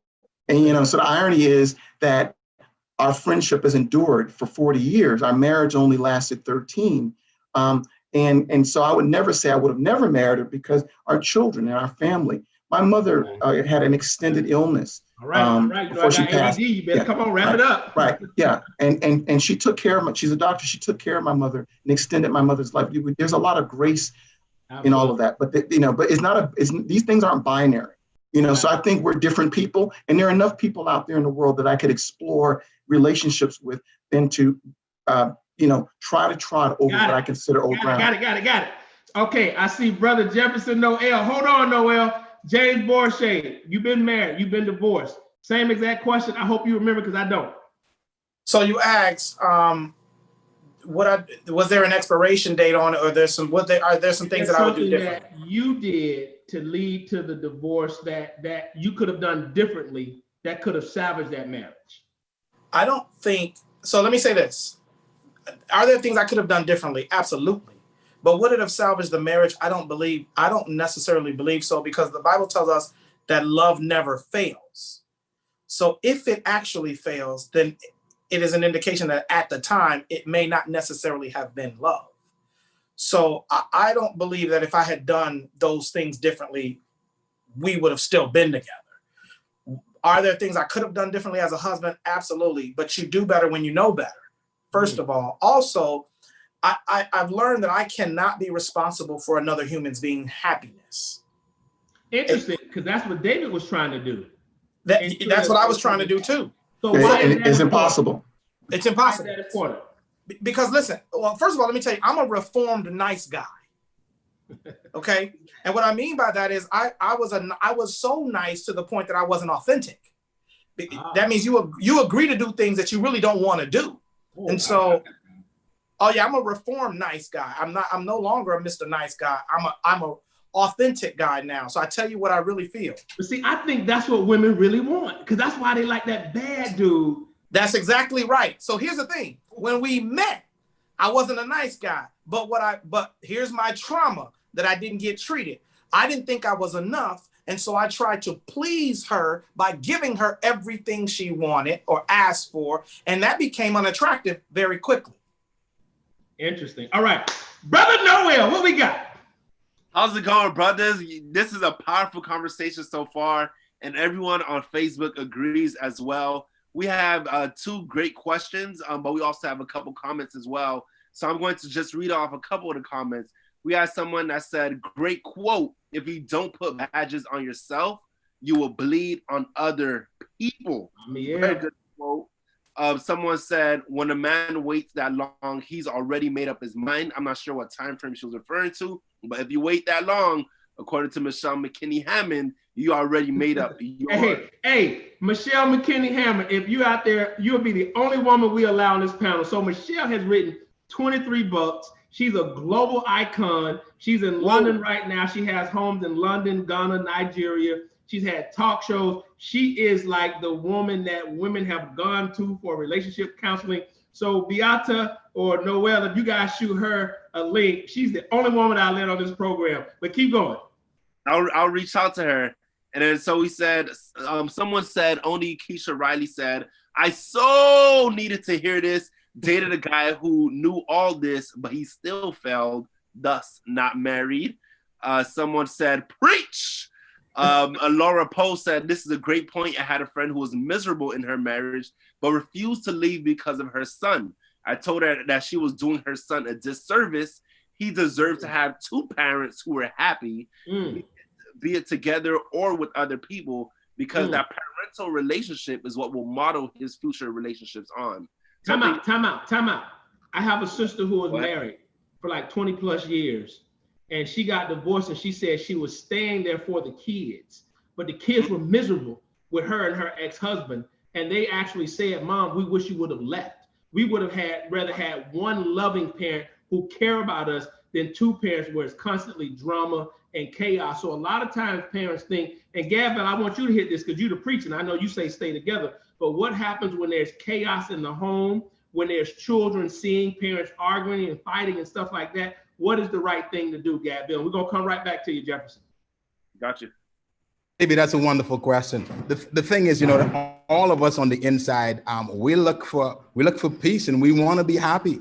We want to be happy, and I think that God designed us to be happy. I think one of the things, one of the biggest mistakes that all of us make in marriage is that we don't give each other space to develop. We believe that our comfort and our peace is in each other, and that is true when we come together. But if we fail to work on each other, then we will fail to work on the marriage as a whole. And I think it's very much important for us to be able to, and what happens is at the end of the day, if we fail to work on our relationship, work on ourselves, then children suffer in the whole process. And so for me, I am not one who's strong. I believe that who God put together, no one can put asunder. But here's the emphasis on that, whom God has put together. I believe that for many of us, we place some of us, we put ourselves together.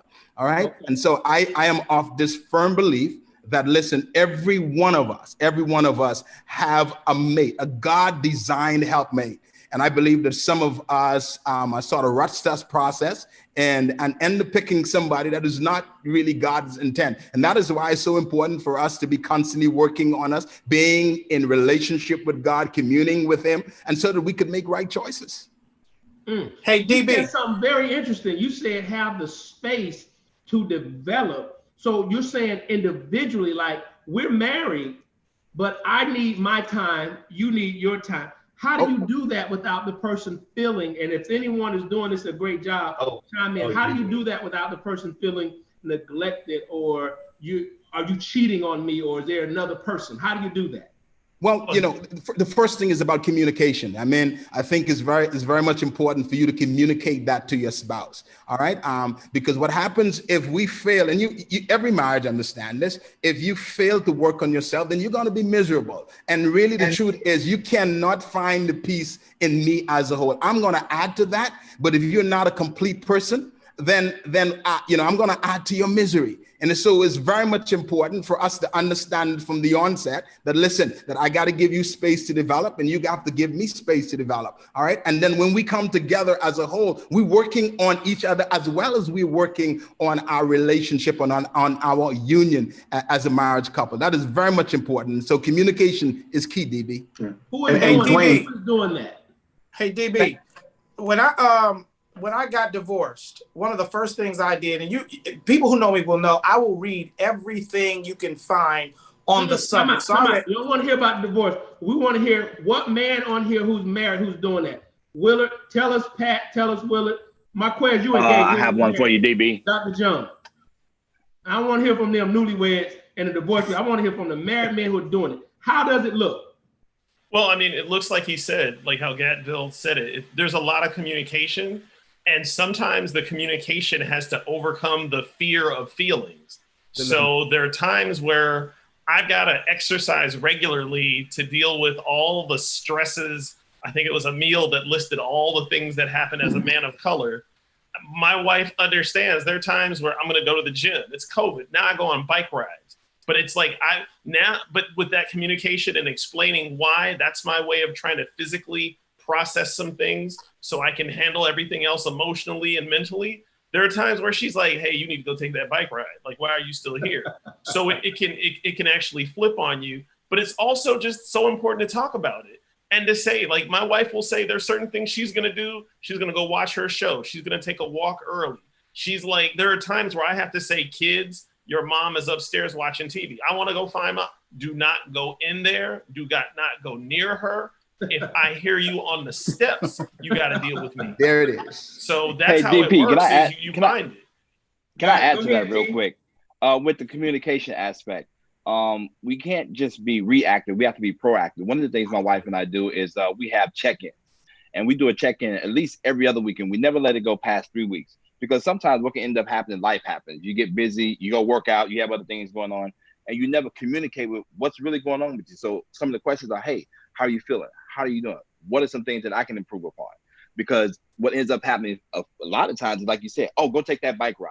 Well, heck, at this point in time, it might be too late and we could be getting into an argument. Whereas if we had communication or had check-ins, we might avoid that situation of, hey, you need to go get that bike ride because you're getting on my last black nerve. Interesting. So you're saying manage it proactively, Pat. Yeah, one of the things I was going to add is, so when it comes to this portion of the conversation, right? One of the things that my wife and I have discussed a lot is the need for us to allow the other person to reinvent themselves, right? So like when you've been married for as long as we have, right? How many years? It's been 21 years. And you're not even 50? I'm not even 50. What? Go ahead. So, and you know what? You're bringing up a great point because we got married at an age that a lot of people would consider to be kind of young, right? And so when I look back, it's almost half my life ago. I was a completely different person at that time. Yeah. But the thing is that what you find is that you start to develop baggage, and there are things that you may have done at a period of time where you didn't have a certain level of awareness that you have now. You didn't have the level of wisdom that you have now.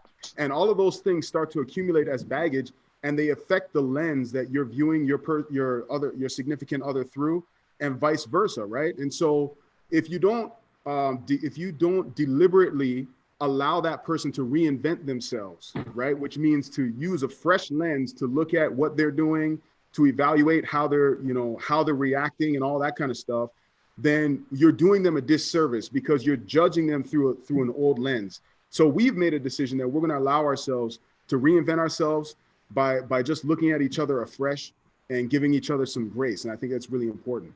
Interesting. That's beautiful. Doc John, I know you do this. What's that? Repeat the question again. So the question is, hell, y'all got to remember these questions. I know. What was the question, Pat? We're talking about the question that sparked that thought. Go ahead, Amiel, because I know you remember. We're talking about how you create space in a marriage for people to be themselves. Yes. So Gabriel said you have to have space to develop individually in the marriage. Willard mentioned when it's time for him to go. Pat mentioned that he and his wife, Terence mentioned he and his wife have check-ins to make sure that everything is okay so it don't just fall apart. And I know that you do walks and stuff with your family, but what do you do in terms of developing individually to make the relationship stronger collectively? I take trips. I mean, and I'm not. Yourself? Yeah, I went to Africa. You know, I take trips. Black, don't you? Yeah. And your black wife let your black self go by yourself? No, you know what? It's interesting. We have a certain agreement. We got such a level of respect that she understands that, like, I'll find a seminar and I'll go out like maybe 2 or 3 days earlier and I'll just decompress. Like I'll sleep. I'll lay by the pool. I'll go have, you know, and then I might know somebody there, a friend of mine or whatever. But it's just, you got to take some time to yourself just to sometimes change up the geography and just think. And my wife is really good and supportive of doing that. That works for me. It works for us. How important is trust? Because I can't imagine you could do that without trust. Yeah, it's important. It's almost like she's my heartbeat, man. And she knows, like, if I come in the house, she knows how I even come in the house if something is off. She's like, what's going on? You know, we talk about it. And then it's, you know what, I said, I need to get away. And like, even right now in this quarantine time, you know, I would have probably traveled at least 2 or 3 times over this period since February. And we haven't had that time apart. Cause I always think like, you know what, I need to give y'all some time to miss me, you know, and I go away. And then I come back, they pick me up from the airport. They were like, oh, my kids, we want daddy back. You know, my wife might go visit her mother or something like that. So it's like, we have to do that. You have to change up and see different people, and you come back and you really appreciate them even more. I mean, that to me actually works very well. The other thing too is that we allow each other to actually express how we feel without passing judgment. So one of the things that what I mean by is like, you know what, I feel like I can totally be honest with my wife, and I can be like, you know, I feel like this, and she'll be like, you know what, that's cool, and then she'll just be listening to me. And sometimes this didn't happen overnight. It was a process of just learning how to communicate over the 16 years that we've been married, to the point where sometimes you just need somebody to listen, and sometimes you need somebody to respond. And we've done very well on understanding each other and knowing when that time is, and just by how we communicate in our body language. So it's just a dynamic, man, that you learn by learning who you are and being completely open with that person. All right, Jefferson is back. Amiel, do you and your wife do this? And Donell? One of the things that really attracted me to my spouse was the fact that we could go to an event together and not have to stand next to each other.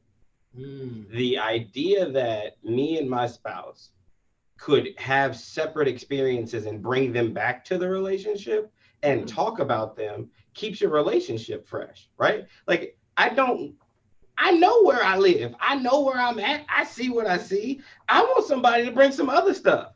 Look, she founded a nonprofit. It's doing amazing. Check out DAP. Y'all ain't gonna be the only husbands giving shout outs. Hi, Tiffany. But at the same time, like, while that's happening, like, I need my life too, right? And this is not something that's, for me, that was easy to evolve to, because my default was self-sacrifice, right? And so, like, love, because my love language is acts of service, giving that way was giving love, and that's not hers, and that was a whole other separate set of years, but we'll come back to that. Like, what's really important for me in a healthy relationship is bringing experiences together, being able to talk about, well, Kamala Harris is the AKA, what's your chapter soror saying, and being able to have that conversation and the frustrations that, you know, she's having, whether it's with, you know, she used to be a bankruptcy attorney, and the work that she was doing there, protecting old white men's money, and then being treated like the help. Like, I had to have the personal constitution to say, I've made the decision to trust my spouse. So if she's going to New Orleans for a conference, she's going to New Orleans for a conference. And that whatever bad voices or self-doubt come into my head, that's not her, that's me. And do those voices happen? Absolutely. Like you'd be a fool. Like you're a human being. It's okay for you to have doubts, but I think what's really important about a healthy relationship is processing them together. Right? Like, hey, here's what makes me feel comfortable. Here's what makes me feel uncomfortable. There's certain parts of my identity that I don't want to dampen just to be married. But there's other parts of my identity that I think it's okay to compromise on because I love you more and I love us more than I love that thing.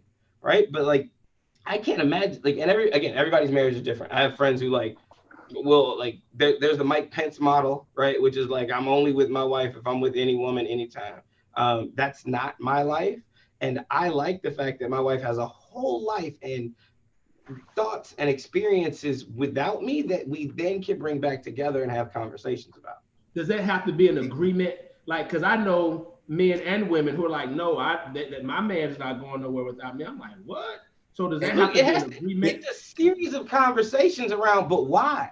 Right? Like, if you're not doing the job of asking your spouse why, what's behind that, right? So is it, well, I'm afraid, and then you got to peel back some stuff, right? That we go back to that ACE thing. Well, I know that when my dad went on work trips, he came back with a child, right? Like, it could be fences, right? Like, and then you can have a conversation with your spouse about, well, what did that look like?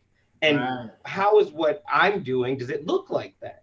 Because then you can like when you actually get into like the deep parts of therapy, you start talking about what fear really is and how me and my therapist talk about it like a balloon, right? So if you hold the balloon on a string, the shadow is really big, but the balloon can be really small. So our job is to like let air out of the balloon, make it smaller, the shadow gets smaller.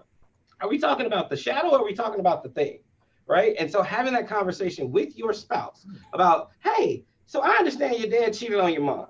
That must have been hard to watch. What was that like for you? What does it mean for you to feel powerless to protect your mother? And how does that trigger you when you see me on a business trip and my client's a woman? Can we talk you guys about are evolved. Oh, triggers. But you have to, otherwise this stuff breaks. Like, there's so many other external factors. Like, everybody made light of Barack Obama moving seats at, was it Nelson Mandela's funeral? Oh, yeah. When Michelle was like, oh, y'all cute. Y'all too cute. But what he understood was there's nothing on earth that's going to make my wife uncomfortable that I'm going to ride with. As the leader of the free world, I will be clowned by my boys for being made to move seats like I'm in second grade on a field trip. But what I won't do is go home to a broken house because my wife thinks it's more important that my ego survives than her feelings. But like that's a lot. Like you got but like that work is a lot of work, right? That's a lot of conversation, and you have to be willing to be vulnerable enough to hear you did something wrong. I'm the leader of the free world. What you mean I did something wrong? She chit-chatting and want to take a selfie with me. I literally just sat there. No. You allowed another woman to come into our space, and that hurt me, whether you intended to or not, right? Now I got to go fix some stuff that I wasn't even cognizant of and be humble enough to say, I'm sorry for that, and I want to make it better. First step, I'm going to move seats. I want it to be very clear to everybody watching, when my wife upset, I don't care about the rest of y'all. Right? Like, I'm the president of the United States. All the men shaking their head.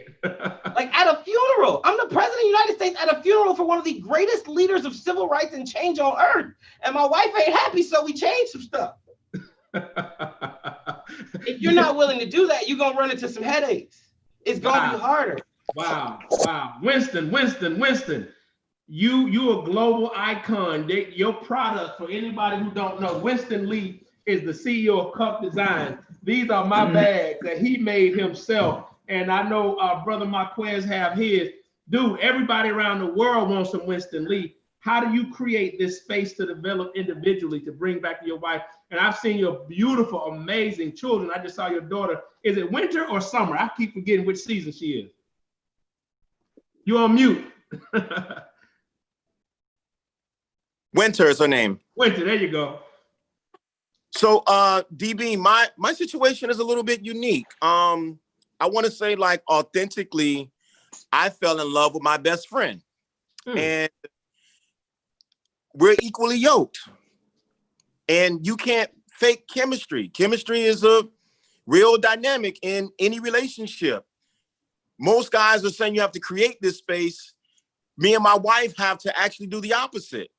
We love our own individual spaces, and we are deeply in love. And going on 6 years, I've never stepped outside of my marriage, and it's never even crossed my mind. And, you know, as other guys on this panel were saying, you know, we've been around, you know, we've had to play the field and sow our royal oats, if you will. I graduated from FAMU, so you already know what it's like on the set. So in my workspace and being, quote unquote, a global icon, having a scaling business and building infrastructure and being in more meetings now than I've ever been in, is a dynamic that I've had to take and process, because I've always been on the forefront of being an entrepreneur. And my wife is a speech pathologist. So she's a doctor in speech pathology, actually. And she works a lot and she brings her baggage home as well. So we have to basically hone in on each other and actually come closer versus working in our separate spaces where we're most comfortable. And we're very great at being individuals and still loving each other deeply. And you have to kind of assess where you are in terms of your marriage, in terms of your friendship, and your dedication to each other. So we work very hard to keep an open line of communication. And as one of the gentlemen stated earlier, you got to have those hard stops where you're doing an evaluation, either weekly, bi-weekly, or once a month, to really do some soul searching and some deep questioning and having some in-depth conversations, and also separating yourself from the kids so that you can interact and engage each other one-on-one without having to cook dinner for the little ones or put them to bed or, you know, do these different things. So I believe that the focus has to be in balance. And, you know, my wife comes first above everything in my life, but we really work uniquely together and we figured it out. I mean, it's a phenomenal dynamic that she loves to be in her books, and I love to be in the studio working. She knows I'm close. We're deeply in love. There are no insecurities. There is no other woman or other man thoughts that are entering our minds. And I really believe that our situation is unique, and it works well for us. It works well for us. That's amazing. All right, Brother Jefferson, what you got, man? All right, so we have a question in the Zoom chat, and we have a couple statements and questions in Facebook. So allow me to read the question in the Zoom chat from Stephanie Hart. I know Dr. John already gave a quick answer in the chat, but Stephanie Hart asks, what does it look like to be vulnerable with your wife so she can know specifically what is on your heart that she needs to protect? All right. So Dr. John, I saw you gave a quick answer. Be honest and listening. Do you care to expand on that? Yeah, I think some stuff you just don't even have to say, man. When you've been with somebody so long, and you have a certain trust factor, you just know certain boundaries that you just don't cross. You understand what I'm saying? And you know, when it's just an understanding that comes, but you have to go through a process to get there, and you're gonna make mistakes at first. But the first thing I gotta say is you gotta be willing to just be completely honest and open up. That's just always the best thing to do. And especially if you love your wife like people say they love their wives, and to where they would do anything for it, why you wouldn't even do anything to put them in jeopardy or put them in harm's way, or even to disgrace your wife or put her in a bad situation. So I think that level of trust has to be first, so you can be honest. And then from that point, I mean, just listening, man. Sometimes people just need you to listen, and she might feel the same way. And it might be something that you don't even want to, you could care less about, but you have to sit there and listen to it just to understand, and make her understand that you respect her point of view. Anybody else want to hit Stephanie's question? Let me say that. Listen, vulnerable with your wife. So absolutely. Specifically, how to protect your heart. Right. There is synergy around what we call results.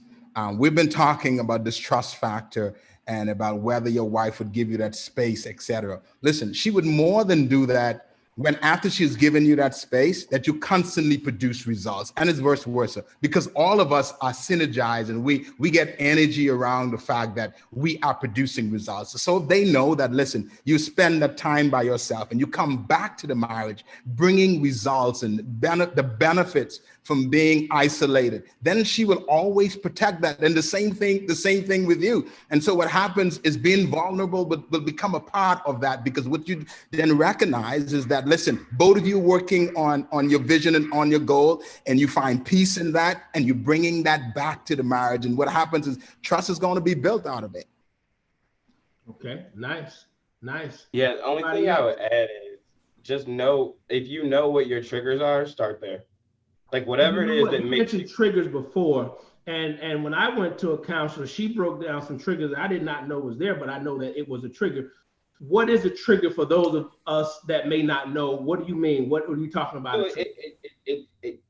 Not a therapist, I can only tell you from what I've learned through my own experiences. It's something that causes you usually to have an abnormal reaction, or an area where you have a high level of sensitivity, right? And so whatever, like man work, right? Whatever you're most sensitive about, start there. Interesting. I want to give an example. I'm sorry, go ahead. Like, it can be something as simple as like hairline, right? All it's hypothetically.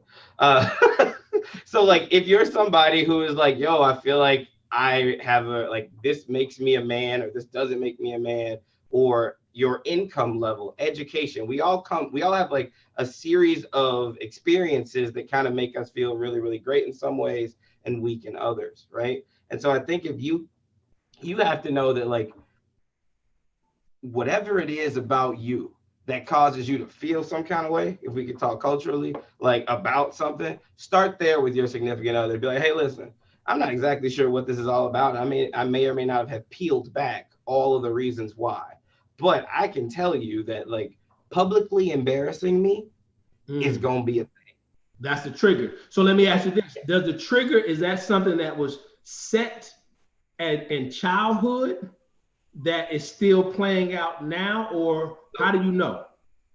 I am a single, like, an individual opinion is that you're fluid, right? So like the first time, I graduated undergrad in 2003, graduated law school in 2007. And so like I've been in my MBA in 2015, right? So I've been through, every time I go to school, a recession follows. I apologize.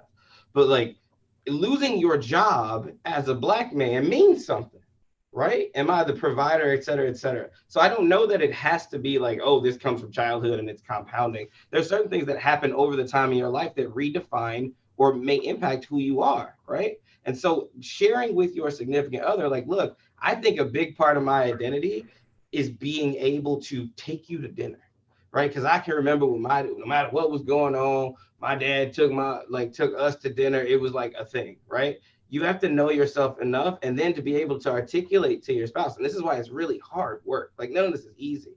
Like, to articulate to your spouse, hey, I feel really bad when you want something. What's the Gerald Levert line? I know you want it, but hell, I can't afford it. What's a simple man like me to do? Right? Like, that's a trigger off top. When you ask me for some stuff and I can't provide it, I don't feel like as much of a man.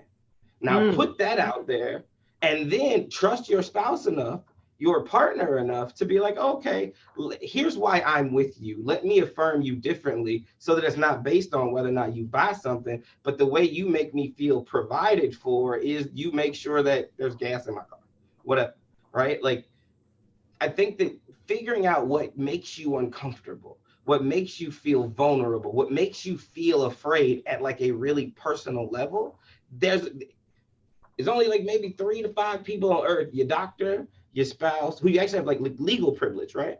Who like you can talk to about some stuff and can't nobody ever know about it. Your spouse has to be one of those people where you can open up and be like, look, I don't feel like as much of a man when I've gained weight, right? Whatever your thing is for you. So like, I want to ride my bike, I want to exercise, I need to do these things. It's not that I'm trying to get away from you, it's that I want to make sure I keep myself. Opening up about whatever those things are, that's where you can start to build like that trust and give your spouse not just the opportunity to hear you, because you're going to be real, real sensitive, right? It's an exposed nerve. Give her the grace to mess it up. So is it fair to say that everyone has a trigger? You and your spouse have triggers? Absolutely. If you black and over 30, you bleeding on somebody. Okay. You bleeding, Right. like you've been through some stuff. So like, got you. Willard, have you and your wife had to deal with triggers? Absolutely. And I think the thing about triggers is that I love how Amiel said at the end that there's going to be an opportunity to mess it up. You got to try your best to assume, positive intent, but there are going to be some times where something comes up, something comes out of nowhere that you weren't aware of, she wasn't aware of. Before we had kids, totally different relationship with one child versus 2 versus 3 versus teens driving. So you definitely have them. And it just comes back to being sensitive enough and being caring enough. You're going to see some triggers in your wife before she ever sees it or may know about some. She may know some of yours that you'll say, no, that's not a trigger of mine. And she's going to give you date, time, and chapter of how that's always been your trigger. So, yeah. Dwayne, we got some agreements on that. Yeah, Dwayne, I wanted to get to something fundamental about this conversation. We talk about loving a Black woman, and I'm sure there are a lot of non-Black people on this call. There are. Right. And much of what these brothers have been saying would apply to any relationship. But here's the thing, speaking about triggers are generally planted early in life, and they manifest differently, right? So Amiel, your issue about money may be impacted by the job situation, but that might have something to do with sense of agency. But here's the thing, Black women, right, have been implanted with triggers because of their lived-in experience in this culture. And so what happens is there are triggers that many Black women have that other women simply don't have, that have everything to do with when they show agency, they're a bitch. Their very physical bodies don't look beautiful. So we have to affirm that. The levels of trust, things that only Black women get to experience that are baked into their experience, whether they're from Boston, whether they're from San Diego, whether their mama was Jamaican. And so loving a Black woman is loving them through their collective lived-in experience with the understanding that there is no way you can get to 30 or 40 years old as a Black woman and not have some of those things impact you. And to your Amiel's point, we all have triggers. Every human being in the world has triggers, but how we manage them, how we understand them is important. So for those people listening who are saying, how is this a conversation about Black women? It's about everything we're talking about is through the lens of a Black woman's lived-in experience. Michelle Obama, I think most of you brothers would agree, is probably the kind of woman any good man would see as basically an ideal helpmeet, rib woman, right? But there are people who don't look like us who call her a trans, they called her a gorilla. And see, no white woman goes through that drag in the public sector. Whether or not they like her or not, they're not going to dehumanize any other woman in this country than a Black woman. So Barack has to go home to that. And so all of the women in our lives have to come home with that. And so we have to love them through that while managing our own stuff. So tell me some things that are exclusive Black woman issues that no other woman has to deal with, which makes it more uniquely either difficult or whatever to love a Black woman or easier to love a Black woman. What are some of the, and all of you guys can hit it as you want to, what are some of those unique things that are unique to being a Black woman that if you're dating a white woman, that's not necessarily your issue? What are some of those things? Let me jump in right quick if I can. Can you guys hear me pretty well? Yes. Yes. All right. Stigma, image, what the public puts out in regards to what a Black woman should be or what a successful marriage should look like, what a dating relationship look like. It's usually not looking at a Black woman. Usually it's a different ethnicity of a woman. So for me, here go my shout out, Latoya, baby, I love you, Preppy Girl, Country Club. No, but the reason I'm saying that is because my wife embodies it all. Like, meaning I'm kind of like where Winston, explained it's a unique fit. It's a custom fit. As a rib, that's the part that's unique. You know, being able to embrace her for who she is and be able to hear her deeper than just the words, deeper than just the expressions, deeper than just the dreams, deeper than the ideals, deeper than the hurts, the pains. It's deeper. And it all becomes this beautiful, I think I'll stop there. It's just amazing to simply say, when you tap into that unique fit for you, you forget literally what came out in magazines and TV. It's what's in your home. It's what you wake up next to. It's what comes out of the bathroom. You're like, wait a minute, you know, it all becomes something simple.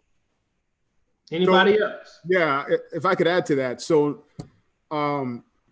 what I've learned, I think I've really tuned into this recently, is that, and since we're in the shout out business right now, I give a shout out to my wife, Farah. She's an amazingly strong woman, right? And so she homeschooled our 5 children for 13 years and did an amazing job. And our kids have achieved amazing milestones and all of that, right? And the thing is that the way that she handles stress is different than what the media has shown us that women traditionally look like when they handle stress. So from my point of view, it's always been like, man, she's strong, right? Like it didn't even seem like she needed any help. But the thing is that I think that's the thing that's unique, because Black women have this reputation of being real strong, and they are strong. But the thing is that they still need us, right? Yes. To provide that support and all of that stuff. Even though some of them say, I don't need no man for nothing. I'm independent, self-sufficient. I don't need no man. Whoever's preaching that, but that's a defense mechanism. But whoever's preaching that, I guess then that's fine. Then they don't need one, right? And that's cool. But what I'm saying is that we do our wives a disservice if we don't recognize, because what we're doing is we're looking through a different lens, right? We're looking at them through a lens of what this Americanized, European-based culture has shown us that women look like when they're feeling a certain type of way. And we're looking for those signs in our women, and we may not recognize what we're actually looking at. So I've made the mistake of not recognizing that my wife needed me in certain situations, and because from the outside it's like, man, she got this covered, she's cool. And so I think that's one of the things that is unique, is that we have to understand where they're coming from to really understand what we're looking at. And unless we've seen those relationships, specifically Black love, right, you're not going to necessarily see all of those. You're not going to understand her necessarily. As a Black man, is it easier to love a Black woman than someone else because of culture, because identity? If you see something on the television, a police officer shoots the Black kid, seems like the white woman may say, well, what did he do? The Black woman is going to be mad with you. Is it easier to date, marry, and love a Black woman than it is somebody else, or is it not? It depends upon if the woman knows that she's Black or not. What you mean by that, T? Well, there was a point in time I was single. I dated a young lady who was from Brazil, and she was just as dark as I am. And I had talked about being people of color, and I said, we as Black folks. She said, I'm not Black. What do you mean not Black? I'm not Black. Would you ever say it again? You're darker than I am. But if you don't identify, then so I've experienced that in college, going to an international school where a lot of Black folk were like, I'm not Black, I'm Trinidadian, I'm not Black, I'm Jamaican. Correct. And they're not. And the bottom line is they're not. There's a Black, when we're talking Black, that's why I qualify what I said about in the United States. Somebody made a comment the other day on Facebook that a lot of Africans didn't like Black is King. And I made the comment, but it wasn't made for Africans. It was made for African Americans. Understand that we're the culture that has gobbled everybody melanated as Black. That's not the world experience. But for a Black woman who identifies as Black in this nation, Patrick said it very well. We have Wonder Woman syndrome, right? Black women don't get to be women. They go out, they can be CXOs, they could be at the highest levels of world. I've not been in any relationship that's been shorter than 4 years of my life. And it just so happens that the women I've been in a relationship with have been television anchors, lawyers, engineers, and like I said, I was married to a doctor. And every one of those relationships, I've had more than one moment where that sister has called me from work or come home to me crying because somebody didn't want a nigger doctor, or call a sister a fat, ugly, you know what, monkey while she's on air, right? And I'm talking to a sister like, look, okay, sweetie, handle it. And I'm thinking to myself that if you love a Black woman, she's getting stung every day. She's not getting her voice in court. She's not getting, but the other people out there either see her as a monolithic, a person of great power and no feeling, or they see her on the opposite end as some sort of sexualized object. One other thing about loving a Black woman, if a Black woman has Black brothers or Black sons or Black fathers, she carries a fear about us walking out of that house that no other woman does. Yes. So when a Black woman loves us, they're putting their heart on their sleeve, because we are at a risk that, again, nobody else is. So loving a Black woman and her distrust is because she doesn't know what's going to happen to you when you walk out that door. And again, that is unique in our particular society. So loving a Black woman is loving her through all of the mechanisms that she has to protect her heart from her fear, her anger, and disappointment. And you shouldn't be one of them. He's right. And when you look at it, a Black woman has this constant extra struggle to be. And so when they come home, and for us, I mean, David said it right. We ought to be able to affirm them constantly. We ought to be able to create this safe space for them where we can look at them and say, listen, you are the woman, baby. You could do it. You could do it. And so we ought to be constantly affirming them, no matter how strong they look, because I can tell you, you ought to give her the space where she can break down in your arms, and you look at her and you can tell her, baby, you still the one. And I'm affirming you today that you are. And I got you. Authentically. Absolutely. Absolutely. So do you believe that the Black woman's struggle is more difficult than any other woman? Oh, absolutely. Yeah. It doesn't matter whether you're in America, whether you're in the Bahamas, wherever you are. I mean, listen, that's the way it is. There is this constant struggle to be. Yeah. So can we talk about some pro tips, right? There's two things that came out of these really wise gentlemen and what they were saying. And turn on your light, Bill. We can't see you, man. Go ahead, Amiel. I will. So one of the two things that came out of this, right? To be a Black man loving a Black woman, can you make her feel safe?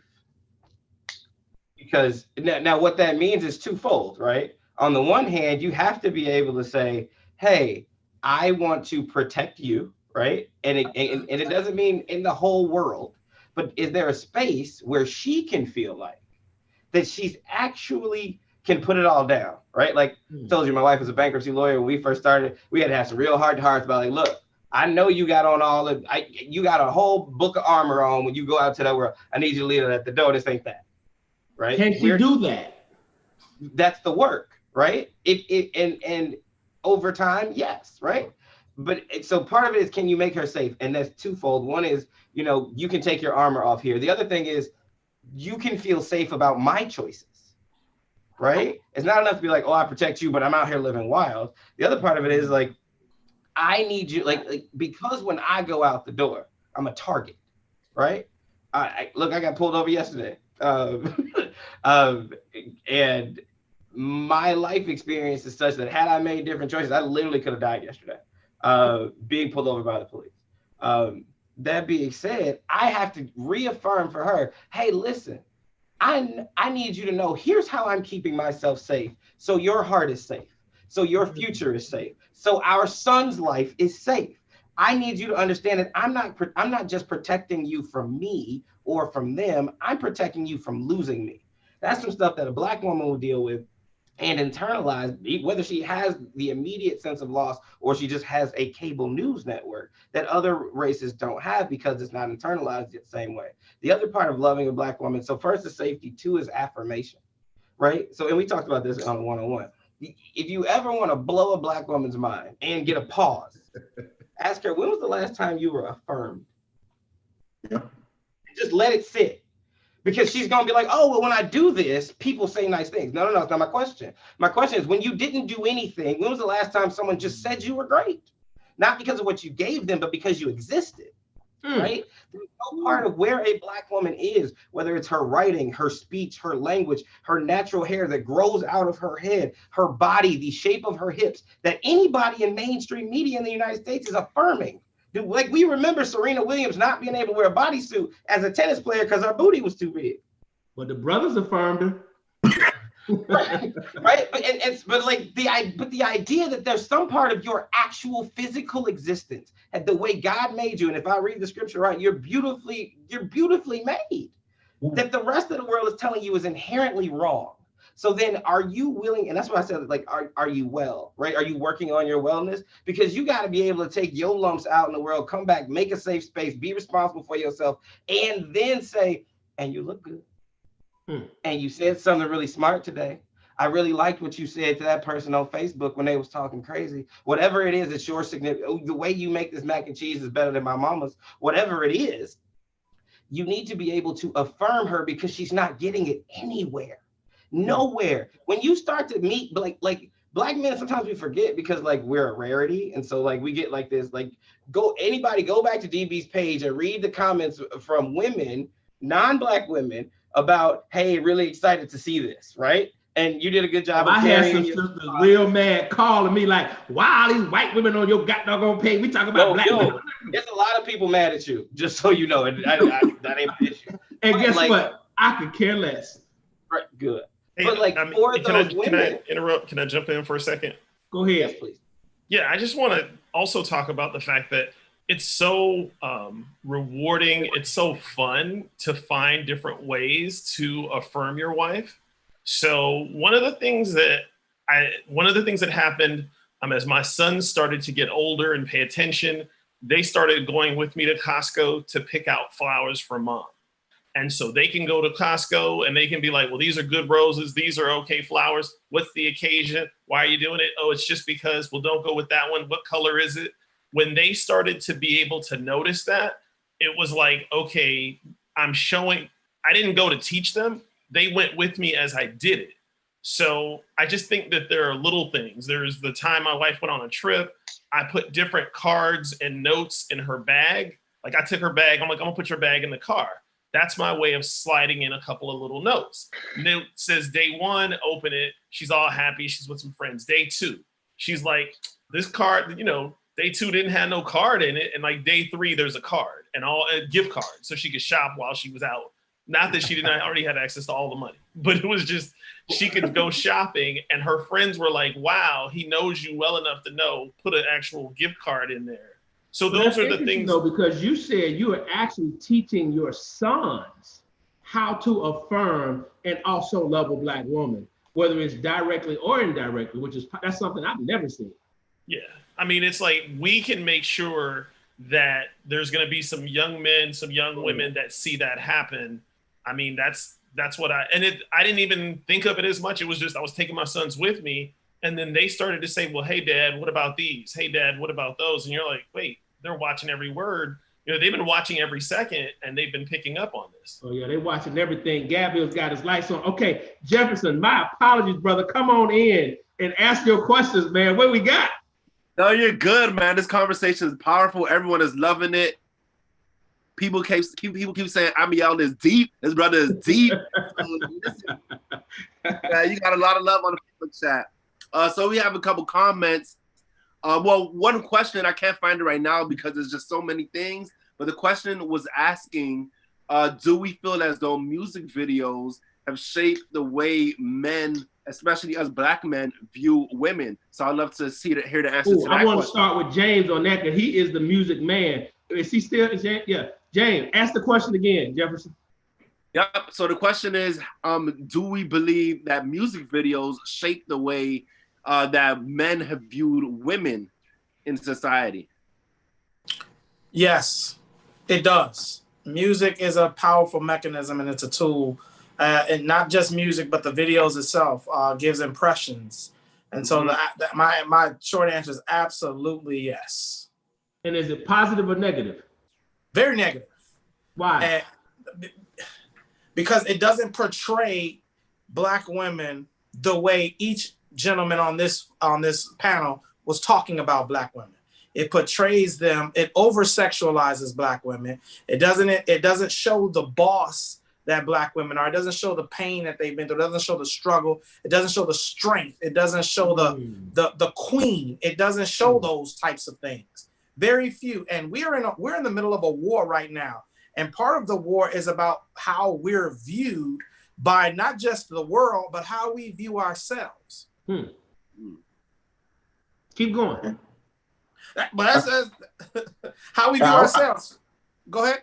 I would go even further and say that our popular culture for forever has not been good to us, because if you think about the average music that just talks about relationships with men and women, and romanticizes relationships and objectifies women, even not just sexually, but it creates women as objects of affection, objects of desire, but it doesn't create agency. And I know not every song needs to be super duper serious, but that was largely benign. But over the last 30 years, the level of aggression that has come into the media about portraying women and Black women in particular to James' point, has become dangerous because and also the adjunct to that of porn and its availability.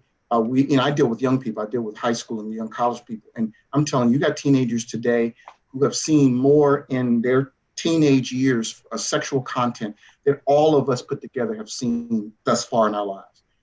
But it's madness, the kinds of things that we've seen. I have counseled young girls who have cut themselves because other girls in their middle school have compared them to Instagram models, and they weren't thick enough. And I've had to intervene on those kids and their parents' behalf because the girl's body image has been set by Instagram models, which of course are all made of plastic any damn way. And so how do we reconcile? Because let's listen,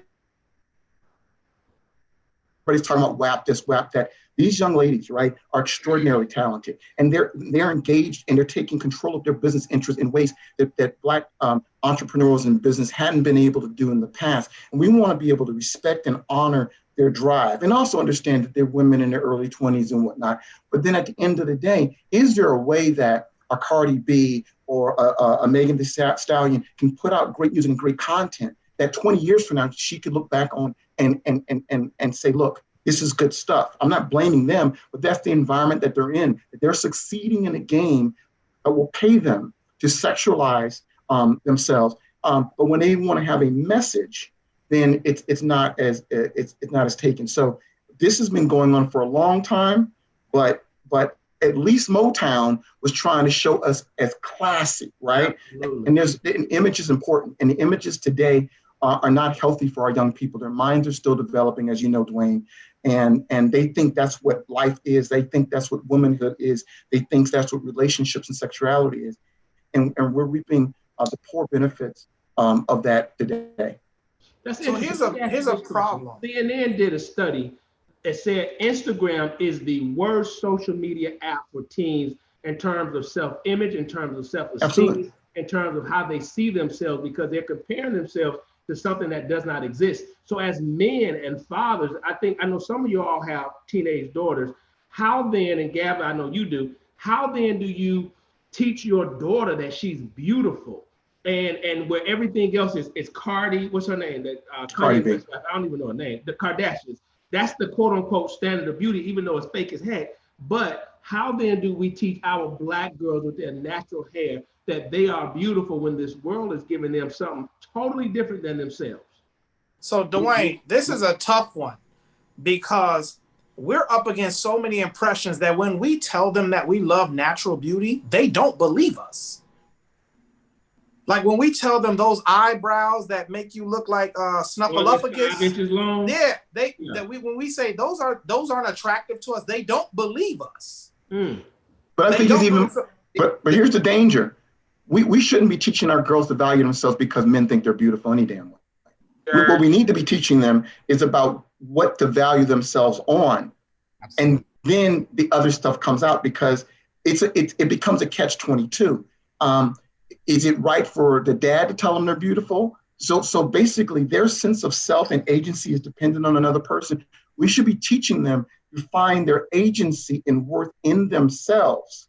And then from that inside, come out. Because when you have your agency within yourself and understand the godness in you, then you will not want to put bat wings on your eyes and inject your behind and run around with everything hanging out. Same thing with guys. It's, but as fathers, I helped raise my niece, and the same issue is that how do you affirm her in a world where everything is about the weave and about the makeup and the this and the that? And what happens when their mom and their aunties doing the same thing? Absolutely. You know what? I think it goes back to Dwayne. Dwayne, I don't know if you watch his Black Panther series, but as my family, it came up. Go to YouTube, DwayneBryant.com, and you got to check out that Black Panther series. Honestly, man, I think what we're seeing as a result of the lack of history, of not knowing who we are as people. And when you don't know who you are, images that are put in front of you are going to fall for it. And then we're going to think that's beautiful and thinking about, man, look where you came from. And look at the lineage. Look at 100, 400, 1,000 years ago and how we were kings and queens, and understanding that process and taught to know who you are first.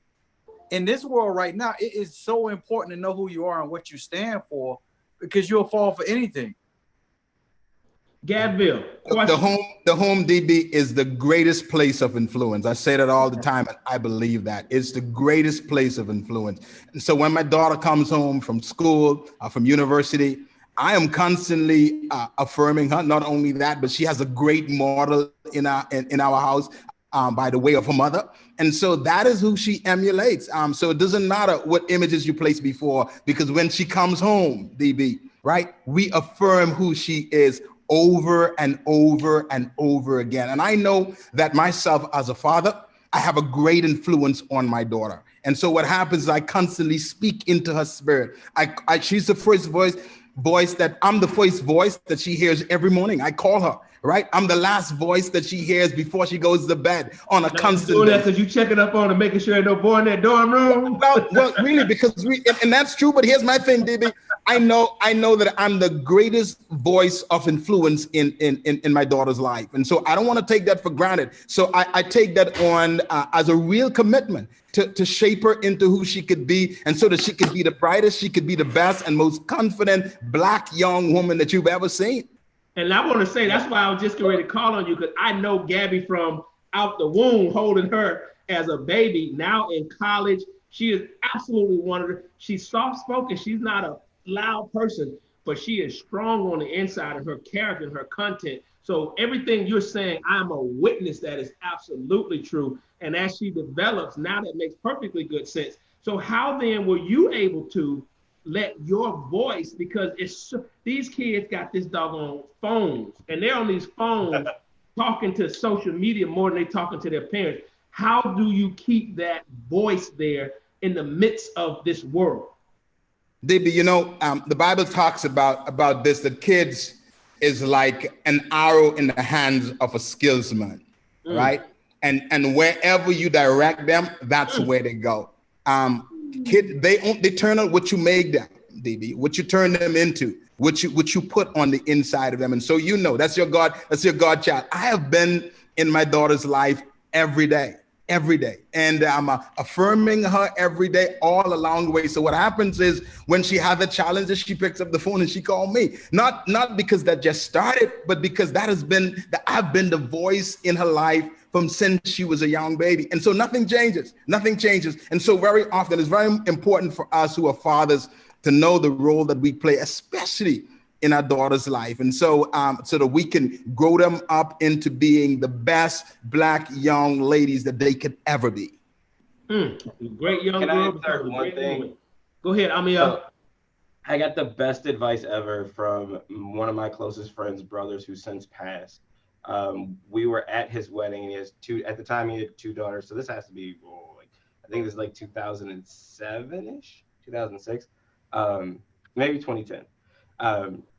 So I'm standing next to Charlie Wanyande, and I asked him from Nairobi, I said, "You have the most well-mannered children I've ever seen. What's your secret?" And he tells me, he says, "You have between the age of 0 and 6. that's when you are the primary influence in your child's life. At 6, they go to school and spend more waking hours with someone else than with you. So between 0 and 6, I put everything I could into those girls to teach them about themselves, their worth, the source of their worth, their godliness, the importance of obedience, listening to your father's voice. Everything he could, he put into those kids for 6 years. One of them has, I got a message that said, hey, I'm interning at Facebook this summer, because she's at Penn, and was like, hey, I'm interning at Facebook this summer. I saw you know some people, can you connect me? And I was able to play Godfather and connect her to the most senior Black woman at Facebook on the revenue side and say, hey, y'all should connect. So she got a great mentor. But that first 6 years set her up on a trajectory where there's nothing that Megan Thee Stallion can tell her about young Vanessa Wanyande, because she knows that's not my identity, right? She knows that that's not who I am. You can't take those foundational years away, which is why it's so important. And we probably should have a conversation about what does it mean, not just to be loving a Black woman, but to be loving a Black woman who has children, whether they're your children or someone else's, and how you're going to pour into that child so that that child can be the type of adult that you're proud to receive interest payments on.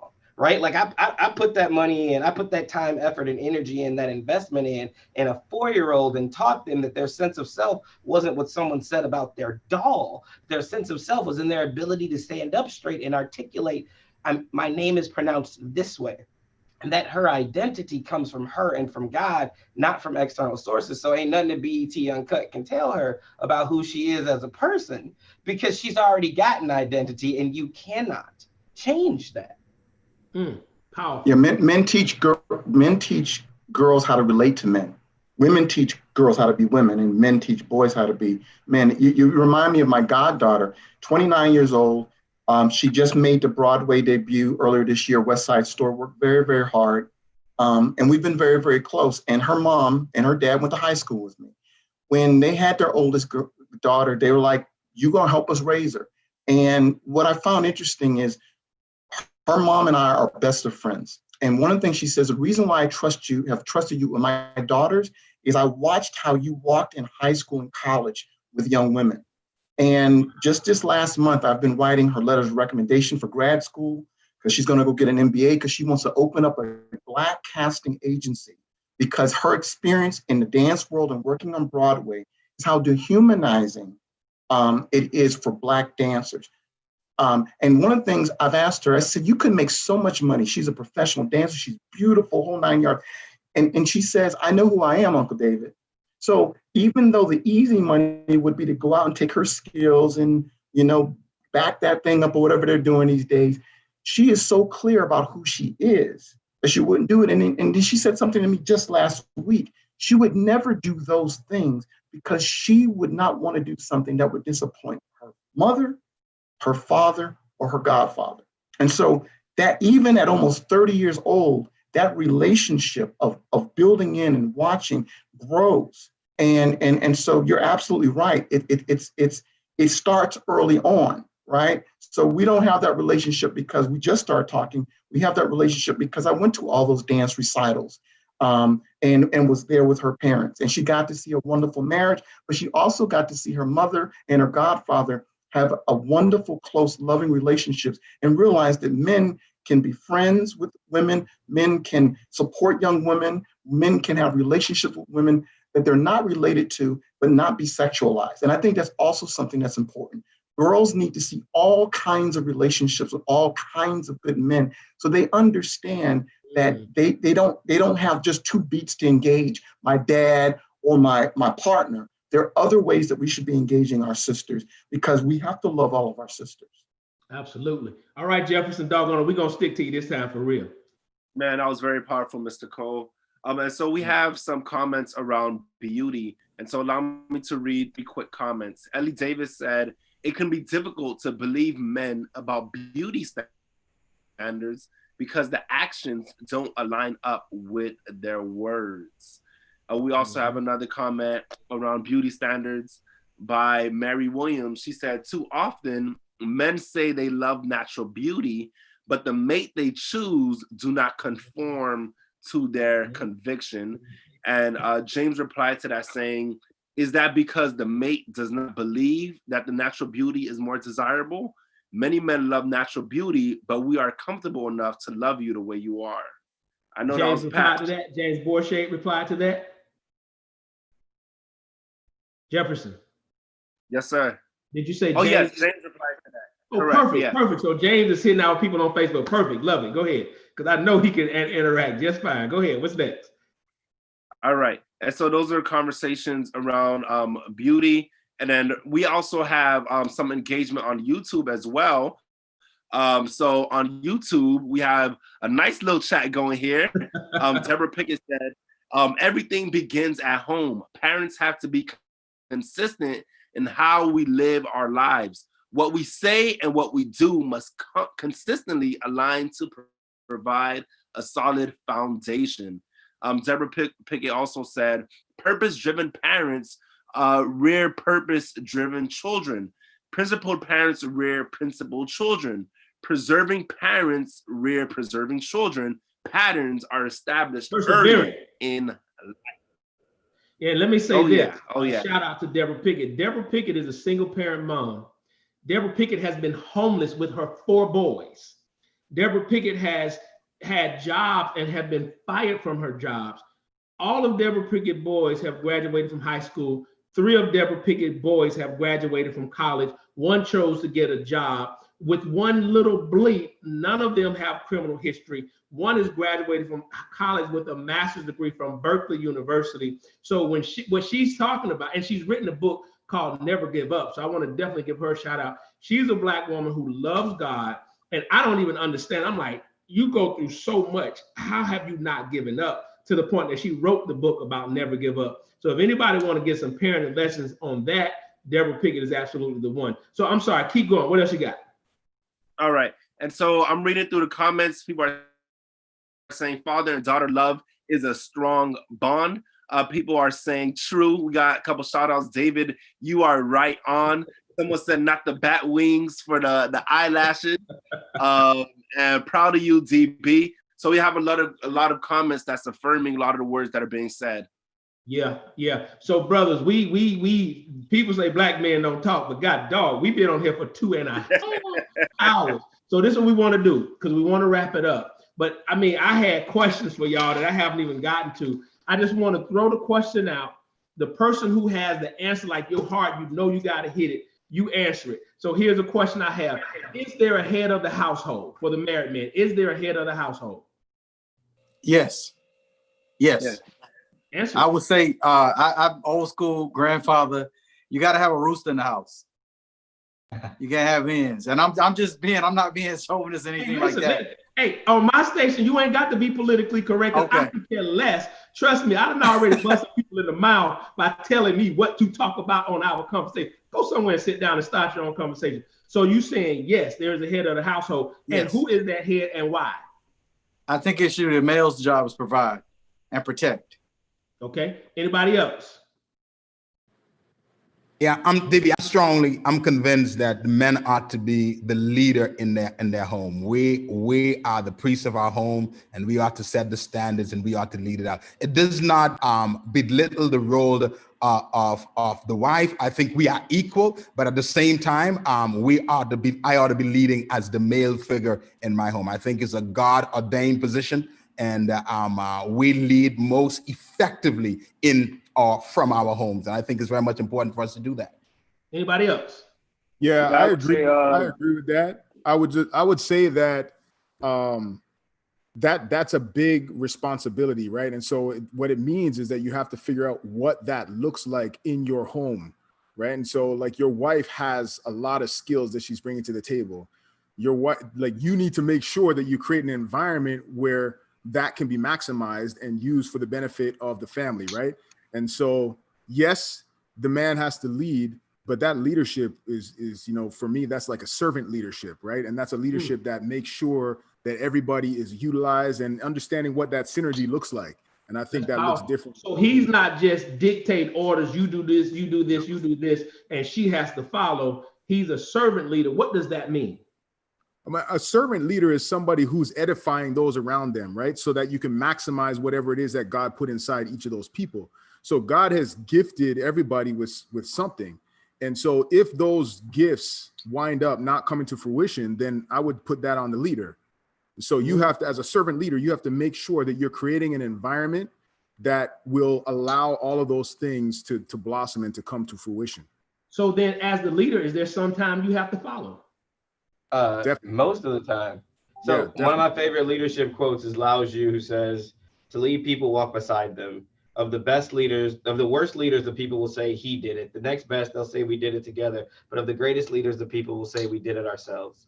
It's your job as head of household to create the environment in which your people who you love can flourish and grow.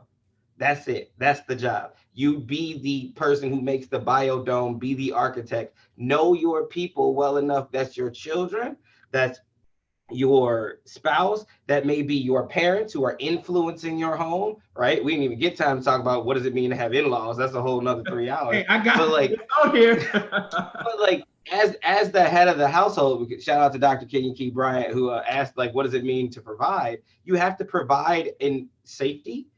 Financially, we can have a whole other conversation about, but you need to create the environment in which the people can grow. And they don't all need the same things, which is why you have to be centered enough to know, well, I know that for this child, being heavy-handed is what works because they need constant attention. But for this child, it's something very different, right? So for my spouse, when she interacts with certain people, then I know that it's like, hey, look, I'm not going to give you more than 7 minutes of her time. And I act as an intermediary when someone's like, hey, I saw your wife does blah, blah, blah. Can I talk to her? What is it that you need? Right? It's my job, not just to provide and give financial things, but also to be able to give space for her to grow, learn, fail, be rebuilt, and to create all of that. I think like that's what it means to be the head of the household. Because at the end of it, I don't need the compliment. I see you succeed, and that's what's best for me, right? Because every time you succeed, we succeed. But you have to make that space. You have to be the architect of safe space for everyone in your household. Got it. Next question. Who gets the last word? Y'all laughing. You see how quiet we were? whoever, that's who gets the answer. Whoever knows the most. Whoever his commitment is the highest, I would say. As far as like school, stuff like that, it just depends on whoever has got the highest conviction, not necessarily the highest conviction, but the most knowledge about it. Okay. I'm gonna go with Go ahead, Donell. Yeah, I'm gonna go with Mercy and Grace gets the last word in that situation. Okay. All right, Gavin. I don't know, DB, if there's really what we call a last word in marriage. I think it's an ongoing conversation, and sometimes you lead out, and sometimes you follow. And Willard's laughing. So what you saying, Willard? Well, I mean, I like how they put it. I mean, I think that there are some spouses, like my spouse may let me think I got the last word, and she may let me kind of make the mistake and learn. And then she may, lovingly say, now remember when I said that's probably a bad idea? Oh yeah, that's probably a bad idea. So I think we skipped over something. The person who gets the last word is the person who knows the most on that subject. A good leader knows that you have great people and you get out of their way. So if your wife knows more on this subject than you do, then she gets the last word on that subject. I like that. What if the woman makes more money? Because now women are graduating, Black women are outpacing white men in graduating college. Black women is the best kept secret on the planet Earth, and they're running things. Everybody know that if you want to get it done, put that sister up there, she gonna get it done. So what if your woman makes more money? Does that make you insecure? Are you okay with it? What about if the woman makes more money? I think only people who are attached to money as a measuring tool would be insecure. Again, every relationship I've been including, and once my ex-wife became a physician, she made 3 times what I made because I chose to work in public education and she chose to work in private medicine. And so, but to Amiel's point, I created a space. We got married right before she started medical school, and I created a space where she could grow. I didn't put her to medical school. She put herself to medical school. But every brother I knew was like, dude, aren't you afraid she's going to think she's better than you and blah, blah.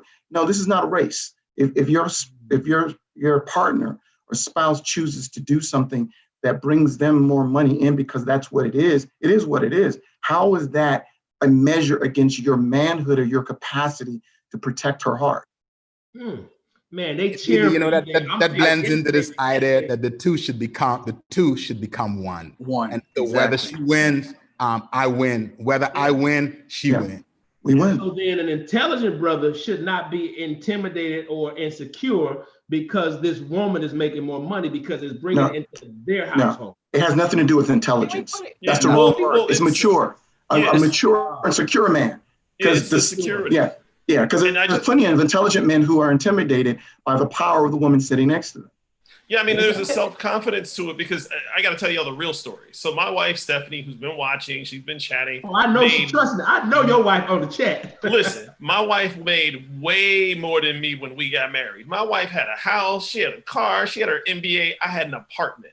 I moved out of my apartment into her house. So you still got that black leather couch? Listen, she said that black. Well, actually, it's up in the playroom. So one of them black leather couches had made it. But she was like, hey, look, let's put our stuff together and let's build. And so I love the way Gadville said it. It's not a competition when you're together. We're both winning, and you can't have your value tied up in what you make. Because I done told my wife something on Sunday and gone in Monday and got laid off. So then I have no value. Right. So you can't. That's where the trap is in that question. That's great. Like, what other context would you ask a leader? Are you bothered by the fact that you have talented people beside and alongside of you? Like, what CEO is like? Are you mad your CFO is better at math than you? No, fool. Why in the world would I want to marry somebody who I felt like was not an upgrade? Okay. What kind of I'm attached myself to somebody who I feel like is at equal or less than me? What kind of nonsense? Listen, it's a lot of nonsense out here. Okay, the question, what about the in-laws? What does that do to the relationship? I'll jump in first on that one because when you get married, you're marrying the family. You're connected. Yeah. You are. And I married an only child whose mom called every day the first week we got home from that honeymoon. I was like, your mom called yesterday and the day before. And they talked every day. Well, now we're progressed to a point where now her mom lives with us.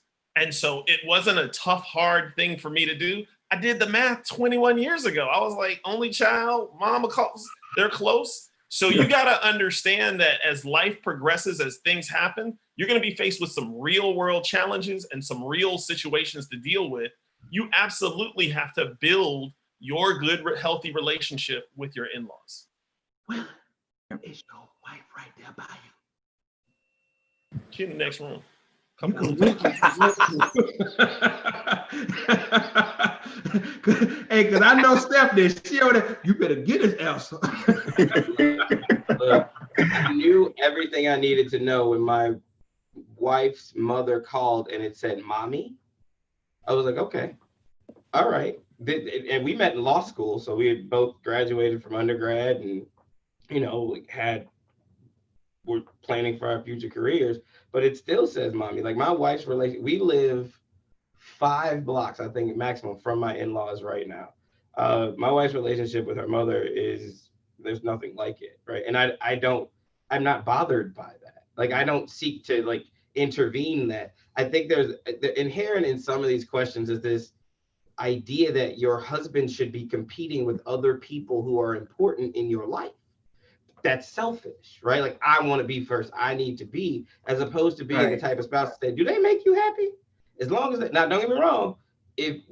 I have had to pick up the phone and be like, there's certain things you can say to my wife and certain things you can't. Like there's a border here, and I need y'all to understand that you will not upset my spouse because that's my spouse, right? But if they're making you happy, I want that for you because I want you to be happy, right? So go be with your mama, hang out, do all that.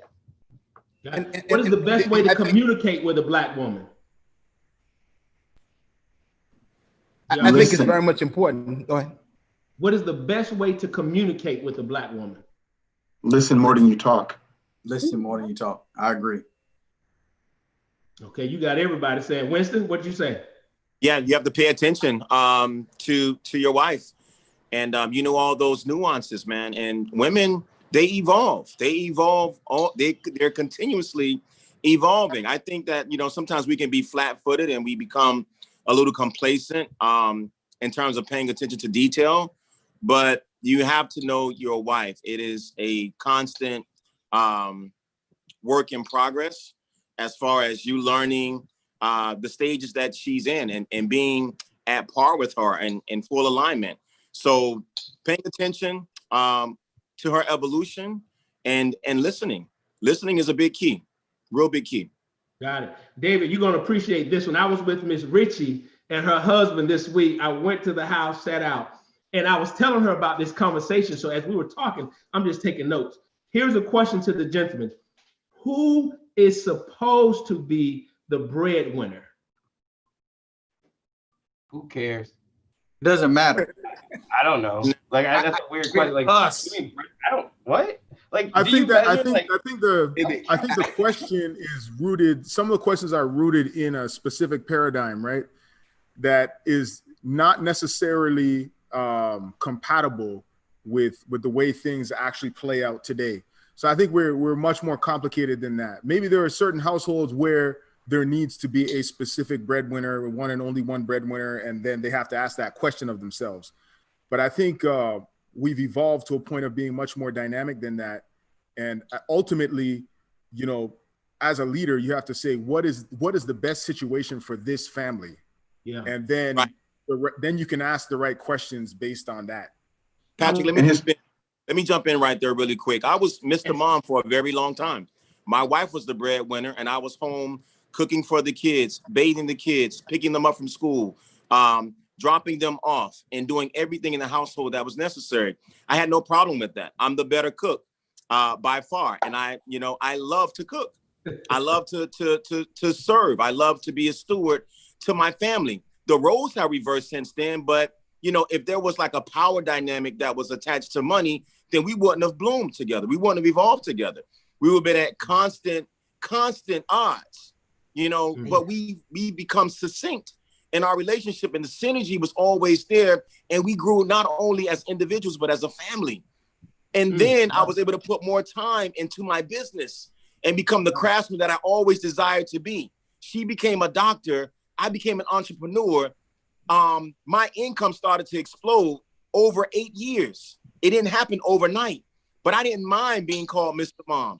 I didn't mind doing the quote unquote woman's job or that role identity thing that everybody is conflicted about.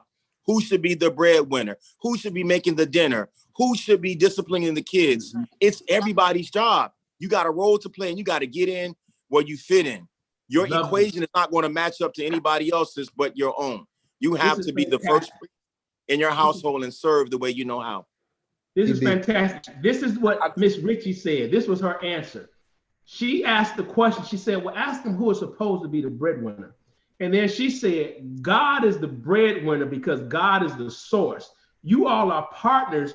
God provide you to manage the resources together. So whatever it takes, and all of you guys are hitting the answer right on point. And that's why I wanted to throw that out there, because you're saying exactly what she said, some in a different way, but God is the breadwinner. And you manage those resources and you do whatever it takes to make that household win and to make sure there's peace and harmony. So I appreciate it.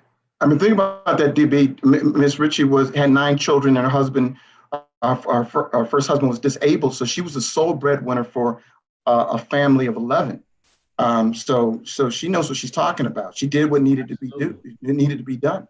Absolutely, absolutely. She told me to tell you hello too, David. How do you resolve conflict?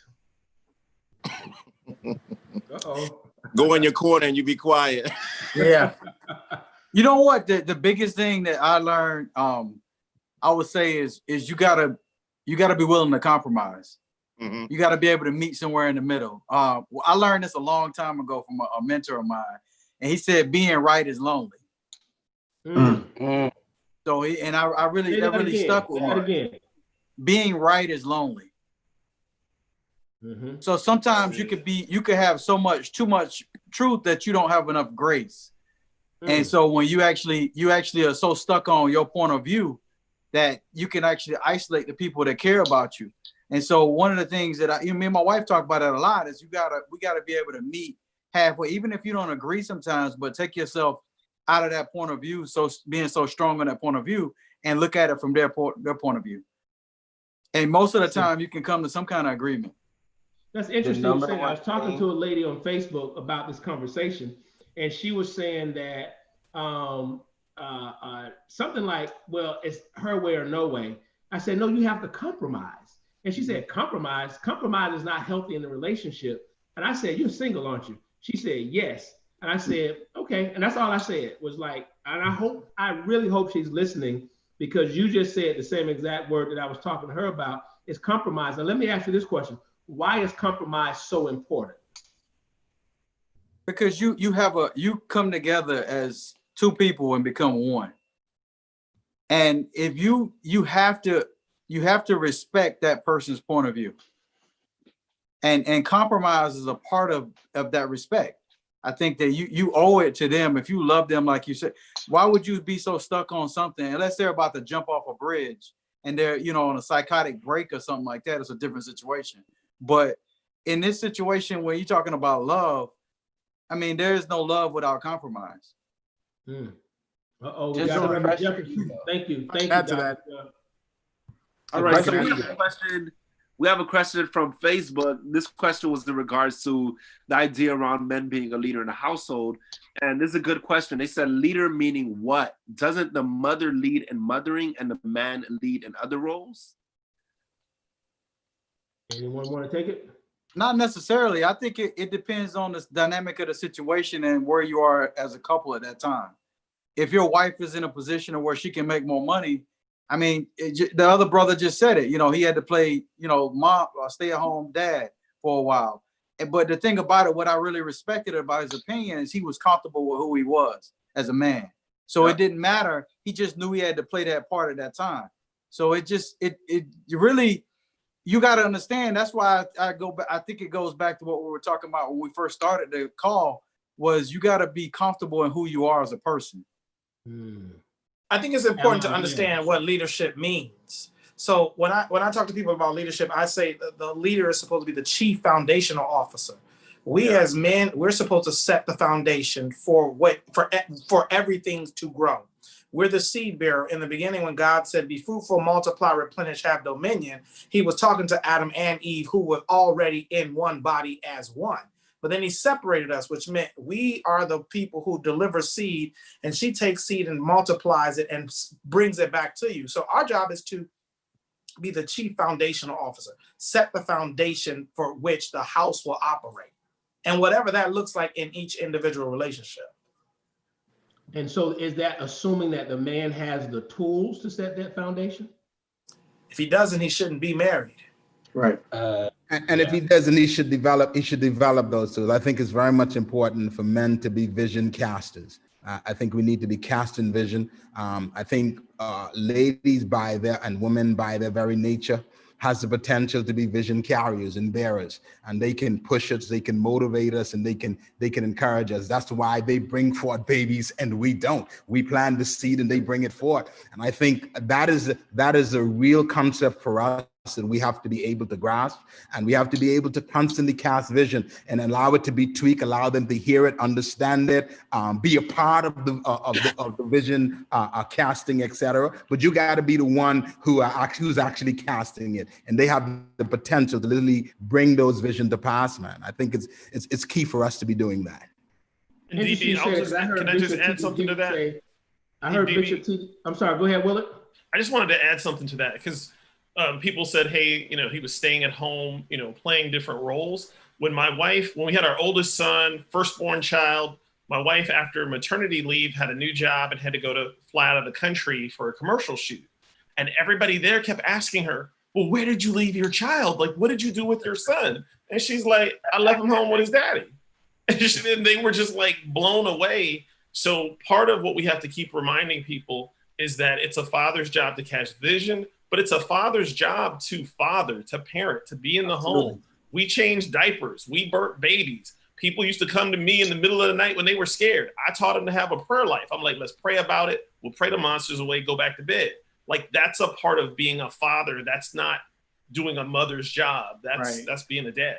Right on. Absolutely true. That's true. And leadership is not anything that is bullish at all. It's tender, it's caring, it's loving, and you're sensitive along the way. I mean, I've been married for 24 years. And there's been time when my wife had to carry our home over the length and breadth of our marriage. She had to literally be the burden bearer, actually paying the bills, etc. Being an entrepreneur, an aggressive, minded individual who took risks. We suffered from that from time to time. And she was the one, DB, she's the one. Yeah, I do. Very long period of time. But in all of that, I was still the one who was casting vision and talking about the brighter future. And she's been able to support that. I've been supporting her. She's been supporting me. And at the end of the day, she was able to benefit from all of that. All of us were able to benefit from it. You have a very unique, soft-spoken, soft-hearted wife, Iona, no question. Question on that point. There was a lady who was challenging me about this panel. And she said it just sounds like a lot of toxic masculinity that you have all men on the panel and there's no. I said, first of all, that's an oxymoron. Masculinity isn't ever toxic when it's true masculinity, not what someone said earlier, boys trying to be men, because real men, their masculinity is nothing toxic about it. So it's like, it seems like there's this feminist movement that anytime men come around, it has to be toxic. Is there anything that Black women should know about Black men, that we're loving, we're kind? Is that Black man, I know you guys exist, but other than you guys, do those Black men exist? Can I start here? I like to start with this one. In the sports world, there are a lot of men that do a lot of individual living, dating a lot of women. So the picture of an educated Black man having an educated conversation with another Black man about family, about life, it's a rarity. It's like it's a package that's not seen a lot. And I do think that when there's Black men seen, most of it is hostile, a lot of hostile conversation. So like you mentioned, having some form of a tender conversation with men who can respect each other's opinion, respect the originality, the custom fit, that's not really something that's seen, which is why it's applauded, to you, DB, and all the brothers here, to take the step to have this conversation from so many levels. It's important for it to be put out so that the picture can be seen from that perspective, where it's not conflict. Some conflict is healthy, which means you actually have to iron sharpens iron. So that's not going to be something that's tender. That's a hard process. So what, DB, what I would share with people is to know that you are part of a war and a part of propaganda. What you see portrayed as Black men is not the norm for Black men. What you see on this panel is what represents true Black manhood. What you're seeing on television and movies and music videos, that does, even in the sports world, that does not represent Black men or masculinity, but that is part of propaganda to get you to fear real Black men. Interesting. That's interesting you say that. Someone sent me this picture and it was so interesting. I'm gonna see. It had a Black who was upset. I'm gonna see if you guys can see this. Can you see this right here? Yeah. All right. So the Black woman says, look from the left to the right. So the Black woman, her daughter, and then her son. So the Black woman says, I don't need a Black man. The daughter says, I don't want a man. And then the son says, I don't want to be a man. But I'll say this again. To the propaganda point. Again, that's propaganda against the Black woman to get us to think that she doesn't want us. It's divide and conquer. But if you talk to the majority of the Black women, they yearn for, want, and know strong Black men. Yeah.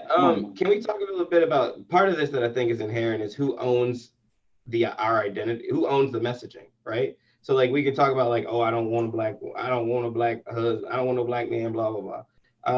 I think one of the things that's really important, whether it is identifying who is putting out the messaging for us, about us, right? Like it's a very different world to live in. And we talked about this with the music thing, right? none of the record execs that put out Cardi B's album or Megan Thee Stallion's album or are Black, right? They're not, these companies aren't owned by Black people. They're not entrenched in our community and thinking about the second and third order effects of the constant reminder of Black women's sexuality and the history of hypersexualizing Black women, right? And similarly, this idea that Black men are either unnecessary, irrelevant, not helpful, et cetera, like that's never been a part of a Black narrative, right? But you can always tell who wrote it, or like I do this when I do diversity work. I can always tell when no Black people in the room, when y'all make a decision, because you do something that like we just don't do. Like none of your grandmother said, I don't need no Black man. None of them, right? And in fact, to put data to this, so it's not just like I feel this way. OkCupid did a study a few years ago about like, well, who's most sought after and who's least sought after in terms of dating, and particularly interracial dating. Black women are the most loyal group of women in online dating to Black men. No, I don't know which 4 people they keep talking to that keep saying, I don't need or want no Black man. I can tell you that after going through graduate school twice, that was never a conversation. Not once about, I don't want no Black man. In fact, much more of the conversation was, where are they? How do I get into more Black men who are healthy, et cetera? But like, I think we can unpack and kind of eradicate some of these myths when you start to ask, well, like, so who owns that? Like who owns this messaging? Who drafted that? Because that seems to be contrary to our identity and our history. Yeah, just to add to that real quick. If I could just add real quick, it's more of a general comment. And I think that like, with 7 billion people on the earth, you're going to be able to find somebody with any opinion you want. And I think that we have to take responsibility for whatever narratives we adopt for ourselves, right? Because the truth of the matter is there are enough people out there saying these kinds of things for us to, grab onto that and believe that it's truth for us. And so what the benefit of a forum like this is it allows us to get exposure to be able to say, you know what, there are Black men who don't fit a certain, picture that's been fed to us through the media. And so I'm going to choose to gravitate toward that. And I think that as you do that, you start to see more and more people who fit that narrative that you choose to adopt. We have a responsibility as the consumer of the information. So it sounds like we need to, as a community, reject anything that's not showing us in a positive light, including all of these ignorant reality shows, anything that's not showing us in a positive, powerful way. According to Amiel, someone else is writing that narrative. So then what is our responsibility? Do we reject that? Do we cut those television shows off? Do we demand better programming and content for our people so that we can begin to see our women the way they really are versus what television? Because when I look at, and I don't watch much television at all, the most television I watched was when I was on airplanes and I'd watch the free stuff on the television. I would see Atlanta Housewives and all this garbage. Honestly, if I did not know any Black person and I only got my image of Black people from television, Black women, if I got my image from Atlanta Housewives, Love and Hip Hop, The Dr. Love, Black Ink, it is not a positive thing. Same thing with the Black man. So what Amiel is saying is other people are writing those narratives. So then why are we acting in those roles? Because we allow it. We consume it. Sumner Redstone, who was the chairman of Viacom CBS, died today, 97 years old. And think about what Viacom owns. They own CBS, they own BET, they own MTV, they own VH1. All these ratchet shows on that. The Rothstein family, which is their original name before they changed it because they didn't want to get outed as Jews, owns the controlling interest of this thing. I'm not saying that they're bad. I'm not dragging them because they're Jews, but what I'm saying is they built an empire on imagery. And as the consumer has decided to take imagery, they've got, like they say in the news, if it bleeds, it leads. So we're going to talk about what's going on in Chicago with the looting. And as you said so eloquently yesterday, Dwayne, much of that stuff was imported, right? But all of the work that the brothers on this forum do, the pastoring, the mentoring, the nonprofits, right? No one's talking about that. The CDC even will measure that the most engaged parents in this nation are Black male parents, followed by Hispanics, followed by Asians, and at the bottom of it are white men in terms of parental engagement, regardless of relationships. Black women who are married, Black men who are married, 80+% of them are married to Black women, right? And so why is it that all of these unconscious brothers, all of these ratchet women, all of these hypersexualized people, why do they represent us when most of us aren't doing it and we don't know anybody who is doing it? So, DB, can I get in there on that? Can I just say something? Yes. Let me just add to that. An intentional effort to target, to systematically destroy the image of Black men and Black women. And you said the Jewish people, I don't know who controls it, but if that's who it is, whoever it is, it's No, I'm not saying that the Jews controlling it. Here's the thing. Here's the thing about what I mentioned about the Rothschilds. I want to be clear about this, is that Michael Rothstein's son, Sumner, asked him as an adult to change the family's name to Redstone because at the time, right before World War II, it wasn't cool to be a Jew. And they were able to create billions of dollars of generational wealth, right? Because they can take their identity, still honor it, but push it to the back. We don't get to do that. We're melanated, so we don't get to be unblacked. And so what happens is they have weaponized our images and they have weaponized the wounded. Yes, we have people doing crazy stuff out there. They take the minority of us that are doing those things and weaponize it so that those of us who are walking the path of light feel like, well, look at what we're doing. Pull your pants up, right? We gotta push back against those narratives because they're simply not the truth. So then DB, can I just add two things to that? Well, I think in terms of how organized it is, it's too common to be random. And so I think you're right. I say we have to push back and reject those shows. I try to sit down and watch TV, and if I'm not watching a sport, I'm sitting there going, well, wait, what are the Black male characters? Well, if the daddy's sorry and the granddaddy's sorry and the son's sorry and the other uncle's out of jail, like, I can't just sit and watch this, because what we got to share with everybody is the amazing exchange we've had in this group via group text message. Like, this is the first time I've met anybody on here other than DB. And I hate group text messages. These group text messages have been amazing, uplifting. Like, this is what Black men do. Yeah. We're joking. DB's telling us stuff. We're like, yeah, see the comment above. Just get my name right. Like, that's what Black men do. We affirm each other and have fun, and iron sharpens iron. It's not what's often being displayed on television. So then we need to tell our own narrative, create our own groups, tell our own story, and be our own people, and reject that external influence. Guys, it's been almost 4 hours now. So that's the thing, it's local, DB. This up for real. This is how I want to wrap it up. I'm gonna start with Pat because he's on my top left, and then we're gonna go around. I want you to tell us who you are again. Tell us what maybe a project that you're doing. Like, there may be someone watching that may be inspired by it, or maybe an investment banker and say, hey, I want to invest in something, or whatever it is. Tell us what you're doing, because we know that you're a Black man. We know that you're a husband. We know that you're a great father. So what are things that you're doing that you can leave us with? And then maybe one word of encouragement for Black women or for the Black family. Wow. Okay. Well, I'll try and keep it brief. Again, my name is Patrick Stephen. I'm a father of 5.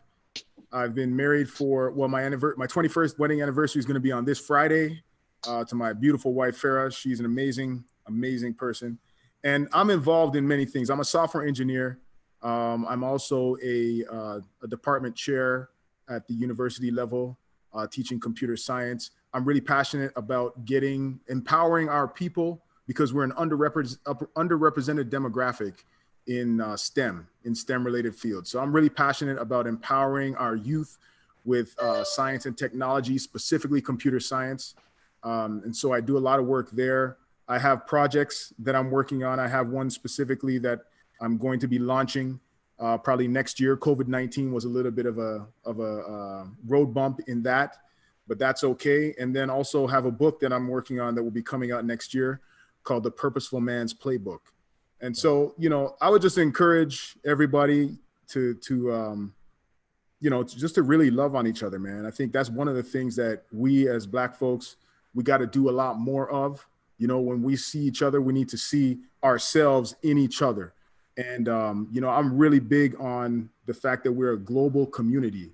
Even, you know, when we see Black people, anywhere that we encounter them, we need to see ourselves and have love and compassion, because one of the things that we're seeing these days is that if we don't love ourselves, nobody's going to. And so with that, I'll turn over the floor. Thank you. And also, many corporations have said we support Black lives. So Microsoft, if you're watching, if you donated Apple, here's a brother that you can donate, and not just donate, but invest in his projects, because what he's going to do is hire other Black people. He's going to ensure that Black people are represented in positive light. So if anybody is out here who have those connections with those tech companies, his name is Patrick Your Money George. You can go to my Facebook, go to his website, whatever. I don't know if he has a website, but you can find him on this link right here. Connect him to the HR director, to the CFO of these corporations who are saying, we have all this money, we want to spend it with Black people, we don't know who. Boom, now we know that. David Cole. Sure, I'm David Cole. As I mentioned in the intro, I've been working for 30 years with youth, mostly in their entry to college. Currently, I'm the director for a program called College Impact. It's a brand new grant-funded program through the Department of Education. And we work in partnership with After School All-Stars, which is one of the larger after-school empowerment programs across the nation. And this is a high school pointed group that works specifically with getting underserved kids in Miami-Dade County into programs that support STEM. And so anybody who wants to donate or support After School All-Stars, we're co-funded by them.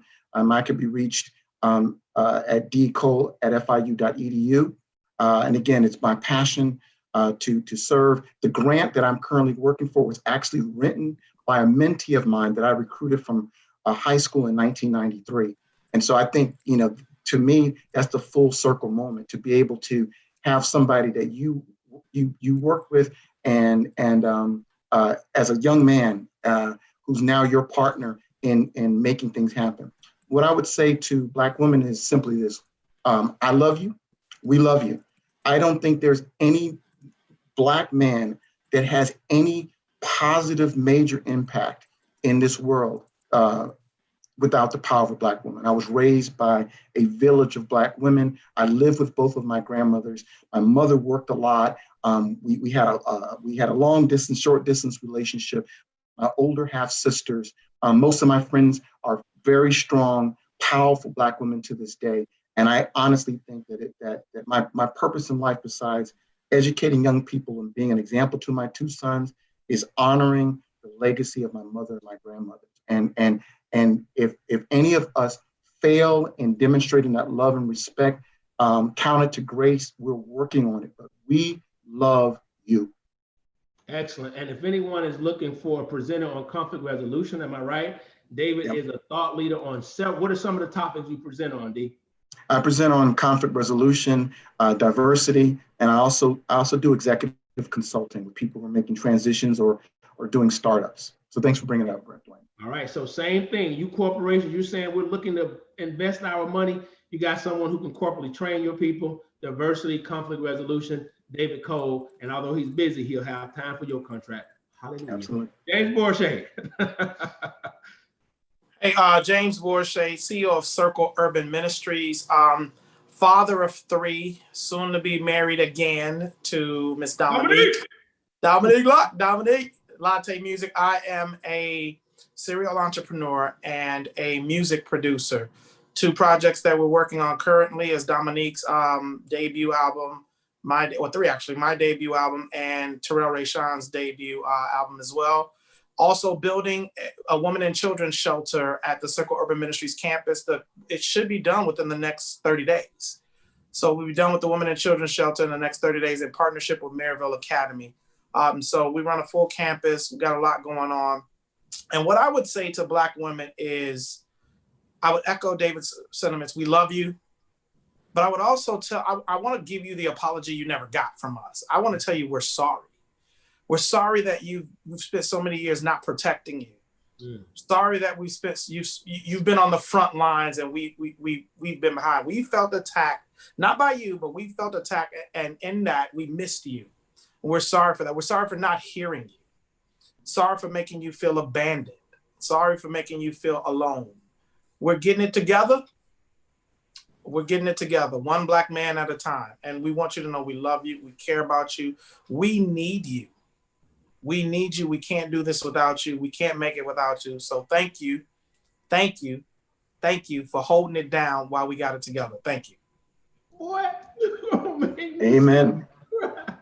All right, James Borishade. So if you are in the music industry and some of y'all have pledged millions to make sure this brother is creating powerful, positive content. He don't have no coons and buffoons and sambos on any of his material that he is presenting. So if you want to invest your dollars with someone who's making a powerful and positive impact in the Black community, and not just Black community, in the whole world, James Borishade is the one that you want. Donell Ausley. My name is Donell Ausley. I'm the CEO of Basketball Geek Youth Sports Management. I love the youth. What I'm working on right now is going into the schools and assisting with this issue right now of not having PE. I'm using PE as a way to address trauma in our culture, let's just say in the urban community.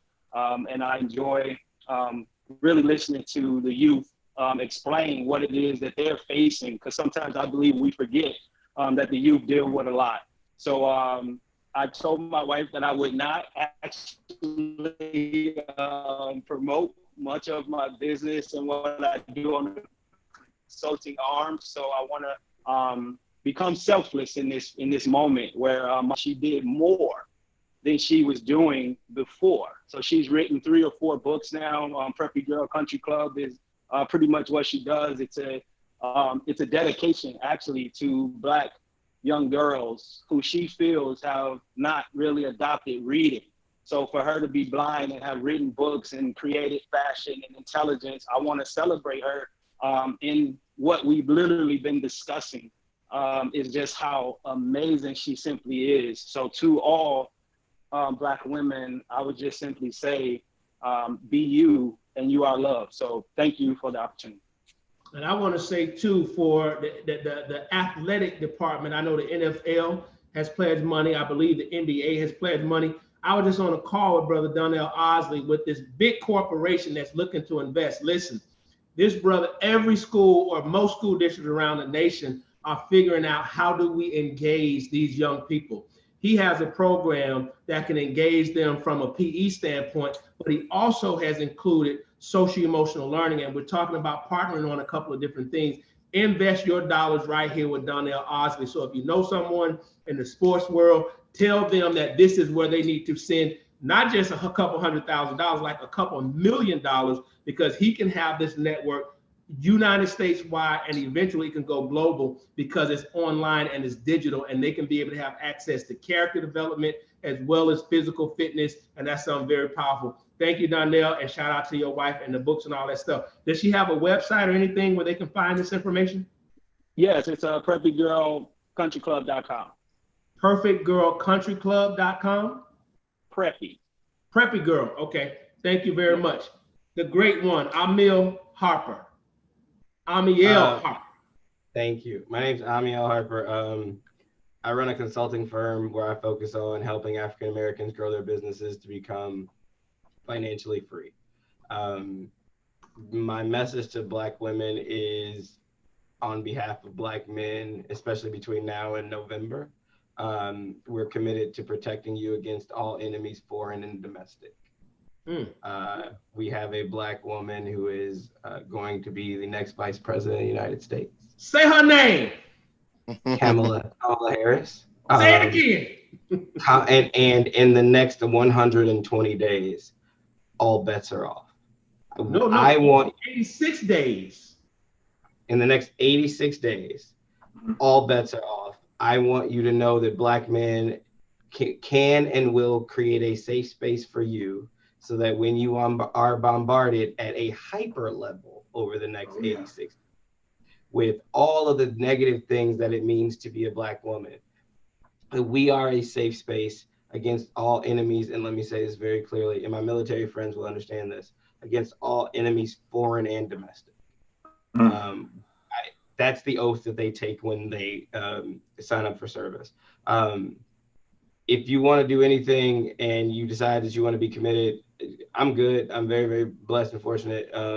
My wife has a nonprofit called DAP, Diverse Attorney Pipeline Program, where they support first-year women of color law students in every aspect of their becoming attorneys. From before they start school, they now have a prep program, all the way through buying interview clothes for them and helping them prepare for interviews and sign up for and gaining internships. So dapprogram.org, dapprogram.org. Donate to that. It's a fantastic program, and I think that that's where your money should go. And also, if you don't know Amiel, he is one of the most genius thinking people that I know, and you can tell by his comments and how he was structuring thoughts and things of that nature. I'm actually consulting with him right now how to pivot my business to an online platform. So if you are an individual, now he ain't cheap, so if you ain't got thousands, don't even call him. Am I right, brother man? And I'm not easy, so so anyway.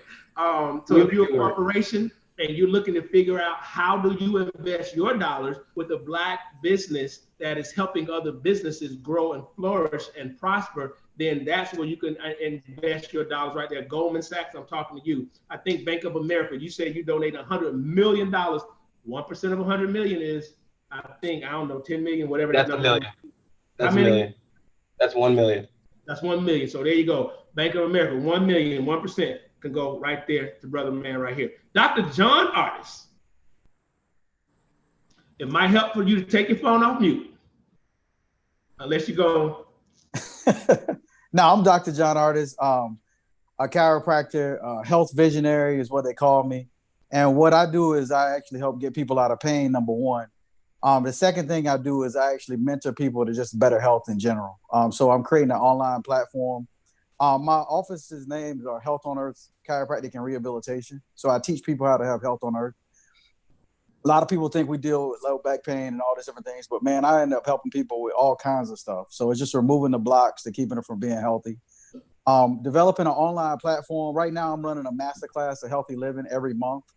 It's like a 7-day class, and it goes from everything from, the proper sleep, what you should eat, everything you're doing to actually help our community to be healthier. Want to take that mainstream into virtual online to actually, I'm looking for somebody to do that. So it's good that we connected on the phone to actually take this process virtually so that we can actually get this into everybody's household in America.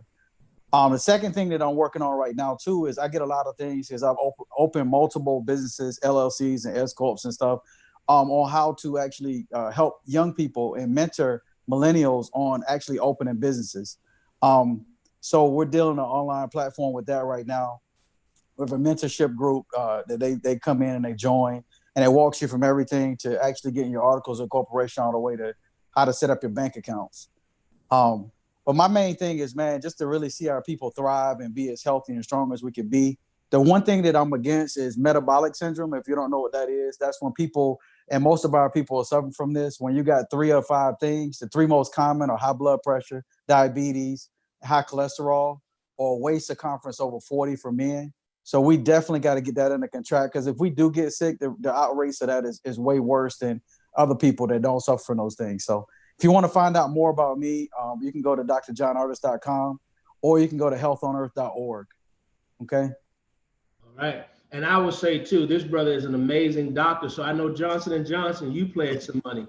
There's some other healthcare corporations that pledged some money. This brother has created an online platform, because when we talk about the disproportionate amount of Black people who died from COVID, it's because of health disparities in healthcare. And he's absolutely on the forefront of creating powerful content, not just for Black people, but we definitely absolutely benefit. So you can invest your dollars. You're trying to figure out where do we put our money? Boom, right there. Health on Earth. What's the website? Healthonearth.org. Healthonearth.org. Brother man from overseas, Gaville McDonough. Unmute yourself, brother. Unmute yourself. I know you're powerful, but you ain't gonna go through that mute. Absolutely. Godwin McDonald. I am the executive director of a government agency of the National Training Agency in the Bahamas, where we train young persons between the ages of 16 to 30 for the workforce of our country. We've trained over 6,000 young people over the last 4 years. We are focused on purely workforce development. We are at the center of what we call bridging skill gap in our country. I'm also the lead pastor of Life Empowerment Church, where we focus. We believe that the local church is the hope of the world when it is working right. And so our focus is on making sure that the local church can actually impact its community. And we leverage that in a big way to bring people in, connect them to God, connect them to others, place them in the best environment where they can grow and become everything that God has called them to be.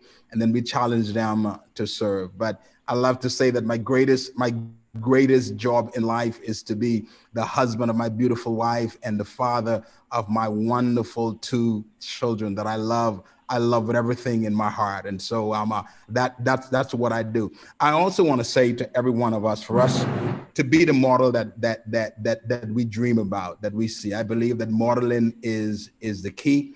Very often, for a lot of us, including myself, I think some of us, we fall into the trap where we believe that our private life does not impact our public life. I think it's very much important for us to be able to understand that whoever you are in your private life, it leaks out into your public life, and it's not really the other way around. And I think that we can impact communities when we challenge ourselves in a private way to be the best model that we can be.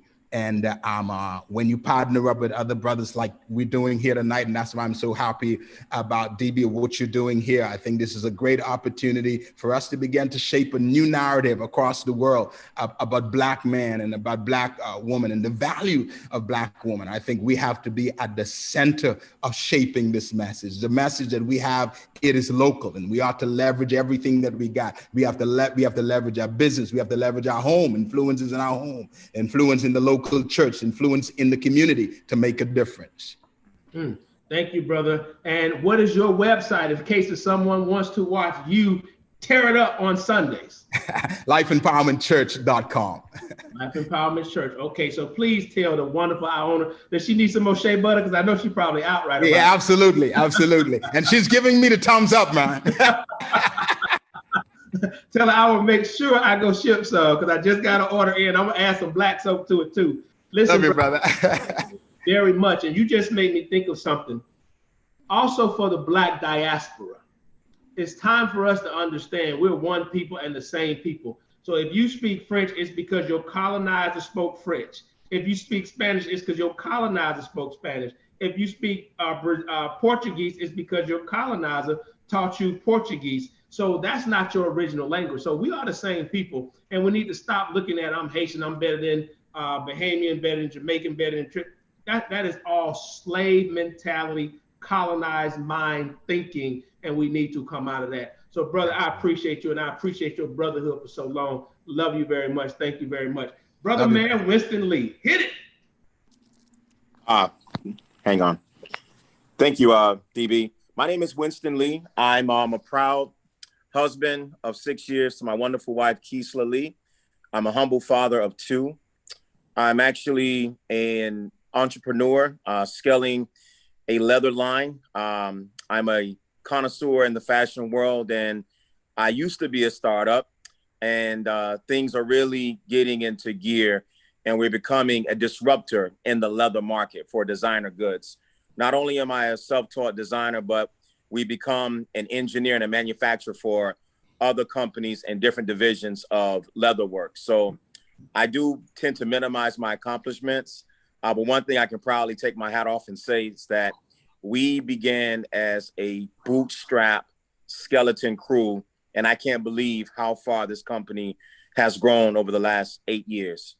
I am truly a workaholic, and in my nature, it never stopped me once, never the doubt, never the fatigue, never the obstacles, never the finances. And you can find yourself making excuses for things that don't determine your outcome. And I use this all the time. And I tell a lot of people that your income does not determine your outcome. You start with passion and you start with purpose first. God will fill in the blanks. God will attract the right people. Stay in your calling. You know, if you know your purpose, you know what you're sent here for. And this dynamic group of individuals on this panel, all Black men, all loving husbands, all loving fathers, we have been depicted to be against one another, or pivoted against one another. But, you know, we've been disenfranchised for so long that that narrative is only consistent and hyper driven through the media. It's not true. All around me, I see other brothers that mirror me. They are loving fathers and husbands. I don't know, like what you put up, DB, I don't want to be a man, or I don't need a Black man. I don't hear that. I don't hear that in my inner circles. I don't see that. And I believe that we have to stand against that. We have to be very vocal. You know, everybody on this panel has expressed their love and belief in God and in the Black woman, and also in the fellow Black man. So my business is kind of irrelevant to a degree. We're here to talk about how to love a Black woman. And I believe the Black woman needs to know that you are loved deeply by Black men. We are overcoming our own challenges and insecurities. And the fact that, you know, we've been put to the back for so long. You know, we're here with open arms, ready to love you, ready to care for you, ready to communicate, ready to overcome our own selves, and to really truly become one, not only as a body of people, but literally, you know, as a full community that is fluid, with our own resources, building our own churches, building our own schools, you know, allocating our own dollars, backing our own funding, you know, literally being a self-sufficient community where we control the narrative, we control the direction, and we win together, not separately. So that's my piece. Man, thank you very much. And the bags that I was just holding is brother man Winston Lee's stuff. I'm telling you, quality. When I bought it, he even put your logo, your business name, your church name on the bag. I told him exactly what I needed. I said, yo, I got my signature bottles. I need to have 2 of them. He designed it specifically to what I need. I said, I need my laptop. I need 2 zippers on the inside. So definitely, and I ain't easy on the bag. I'm rough with that thing. So the fact that you doubled your business in a pandemic, a global pandemic, says that God Almighty on your side. So brother, keep on doing what you're doing. Brother Willard. Oh, wait. So if you are a business and you pledge money, so if you're a leather person, if you're a fashion company, this is the guy that you invest in. Because honestly, I was going to buy a Tumi. And I said, I'm not going to buy a Tumi. I'm going to trust my brother and see what happens. I was a little skeptical because I didn't believe the hype of what other people say. This brother, professionalism was on par, above par. His spirit. When I went, I'm going to tell this one quick story. He made the bag, I went and I got the bag. And I went to his garage and I was like, ah! So I'm screaming like, dude, I love it, I love it. His daughter ran out. Daddy, are you okay? And I was like, oh my gosh, she heard me screaming and she thought something was happening to her father. This baby started crying. I felt so terrible. And that's when I knew this is a good man. Because his baby girl, I don't know where his son was, probably somewhere eating, wasn't worried about his daddy. But his daughter was out there making sure daddy was okay. Love you very much. Last but certainly not least, the heavyweight, Willard Hart. Tell us who you are and turn on the light, man, so we can see you unless you're going to smile. Hey, I turned it on and, well, my name is Willard Hart. And I just want to say a couple things. One, I'm a fraud consultant by day, but I'm a mentor and I mentor a lot of young folks, a lot of grown folks in their professions. And my mentee, one of my mentees who's been chiming in or has been online watching, he actually was assigned a mentee by me. So I have a grand mentee. One of my mentees is now mentoring another young person I met. But this is about loving the Black woman. And so I have to celebrate. I have to tell everybody that this Friday, about 37 p.m. Eastern time, the very beautiful and lovely Stephanie Hart will have been married to me for 21 years. So thank Wait, you very we have much. 2 people celebrating 21 years? With the same anniversary date, DB. What?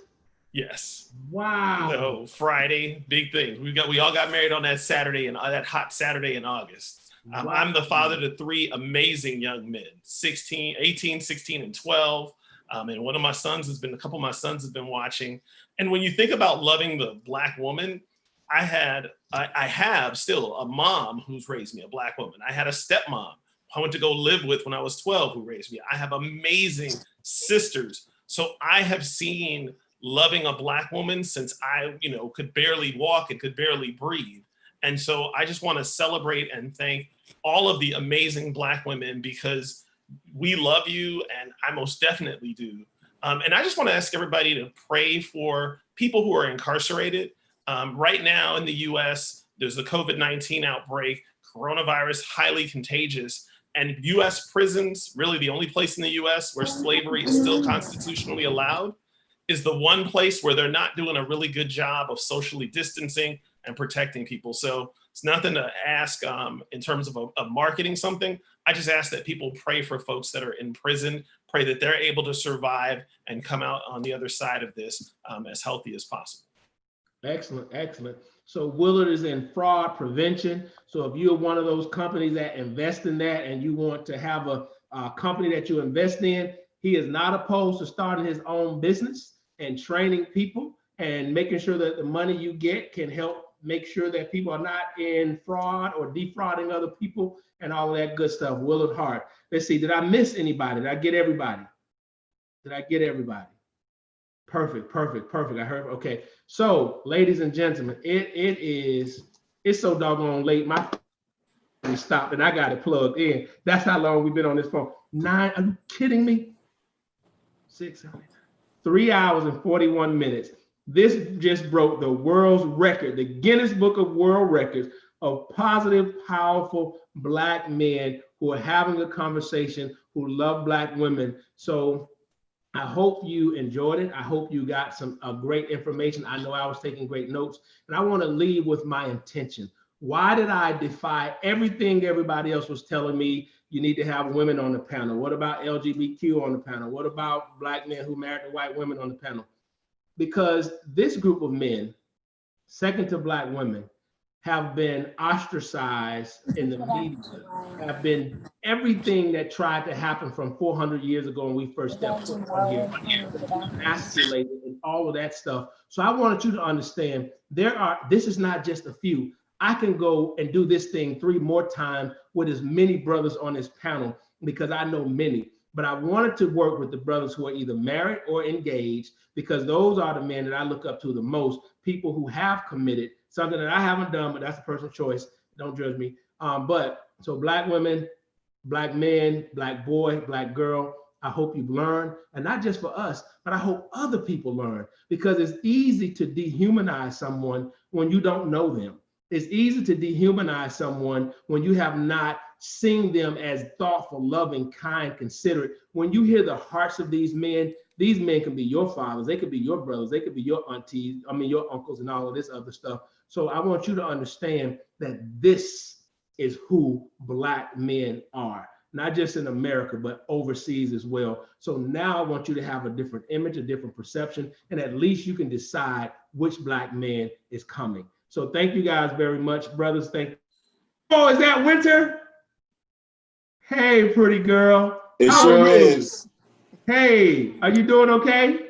Yeah, I'm fine. Thank you so much for sharing your father for 3 hours and 41 minutes. I know you wanted him before this time frame. So thank you very much. Make sure you give him a hug and kiss and your mama and tell her I said thank you very much. Okay. Your dad is awesome. Oh, thank you so much. I appreciate that, David. Absolutely awesome. So thank you guys, Brother Gadville. Thank you so much, man. Appreciate you, Donell. Willard Hart, stand to the end. I know Stephanie is right there, so tell her I said hello and thank you very much. She's listening. She's been streaming it on Facebook. I know she's patient. Trust me, I know she's patient. So guys, we getting ready to end this call. We are not gonna have a chat afterwards. As a matter of fact, I'm gonna hit leave myself because we ain't gonna sit here. We still have several people in the Zoom chat meeting, but good night. God bless you. Be good to yourself. Be self-aware. Love who you are. Know yourself. Oh, and last plug. Go to my YouTube channel, Dwayne Bryant, on YouTube. We have amazing videos on the Black Panther. We now have the White Lie. We're going to soon have the Power of Truthful History. And then I have a 17-part series on the conversation, the whole origins of police and the Black community. So for my white brothers and sisters who like, why is it so tense? We don't understand. That 17-part series, you're going to understand from day one to this day here. And the last thing I'm going to say is everybody's dogging my young people in Chicago.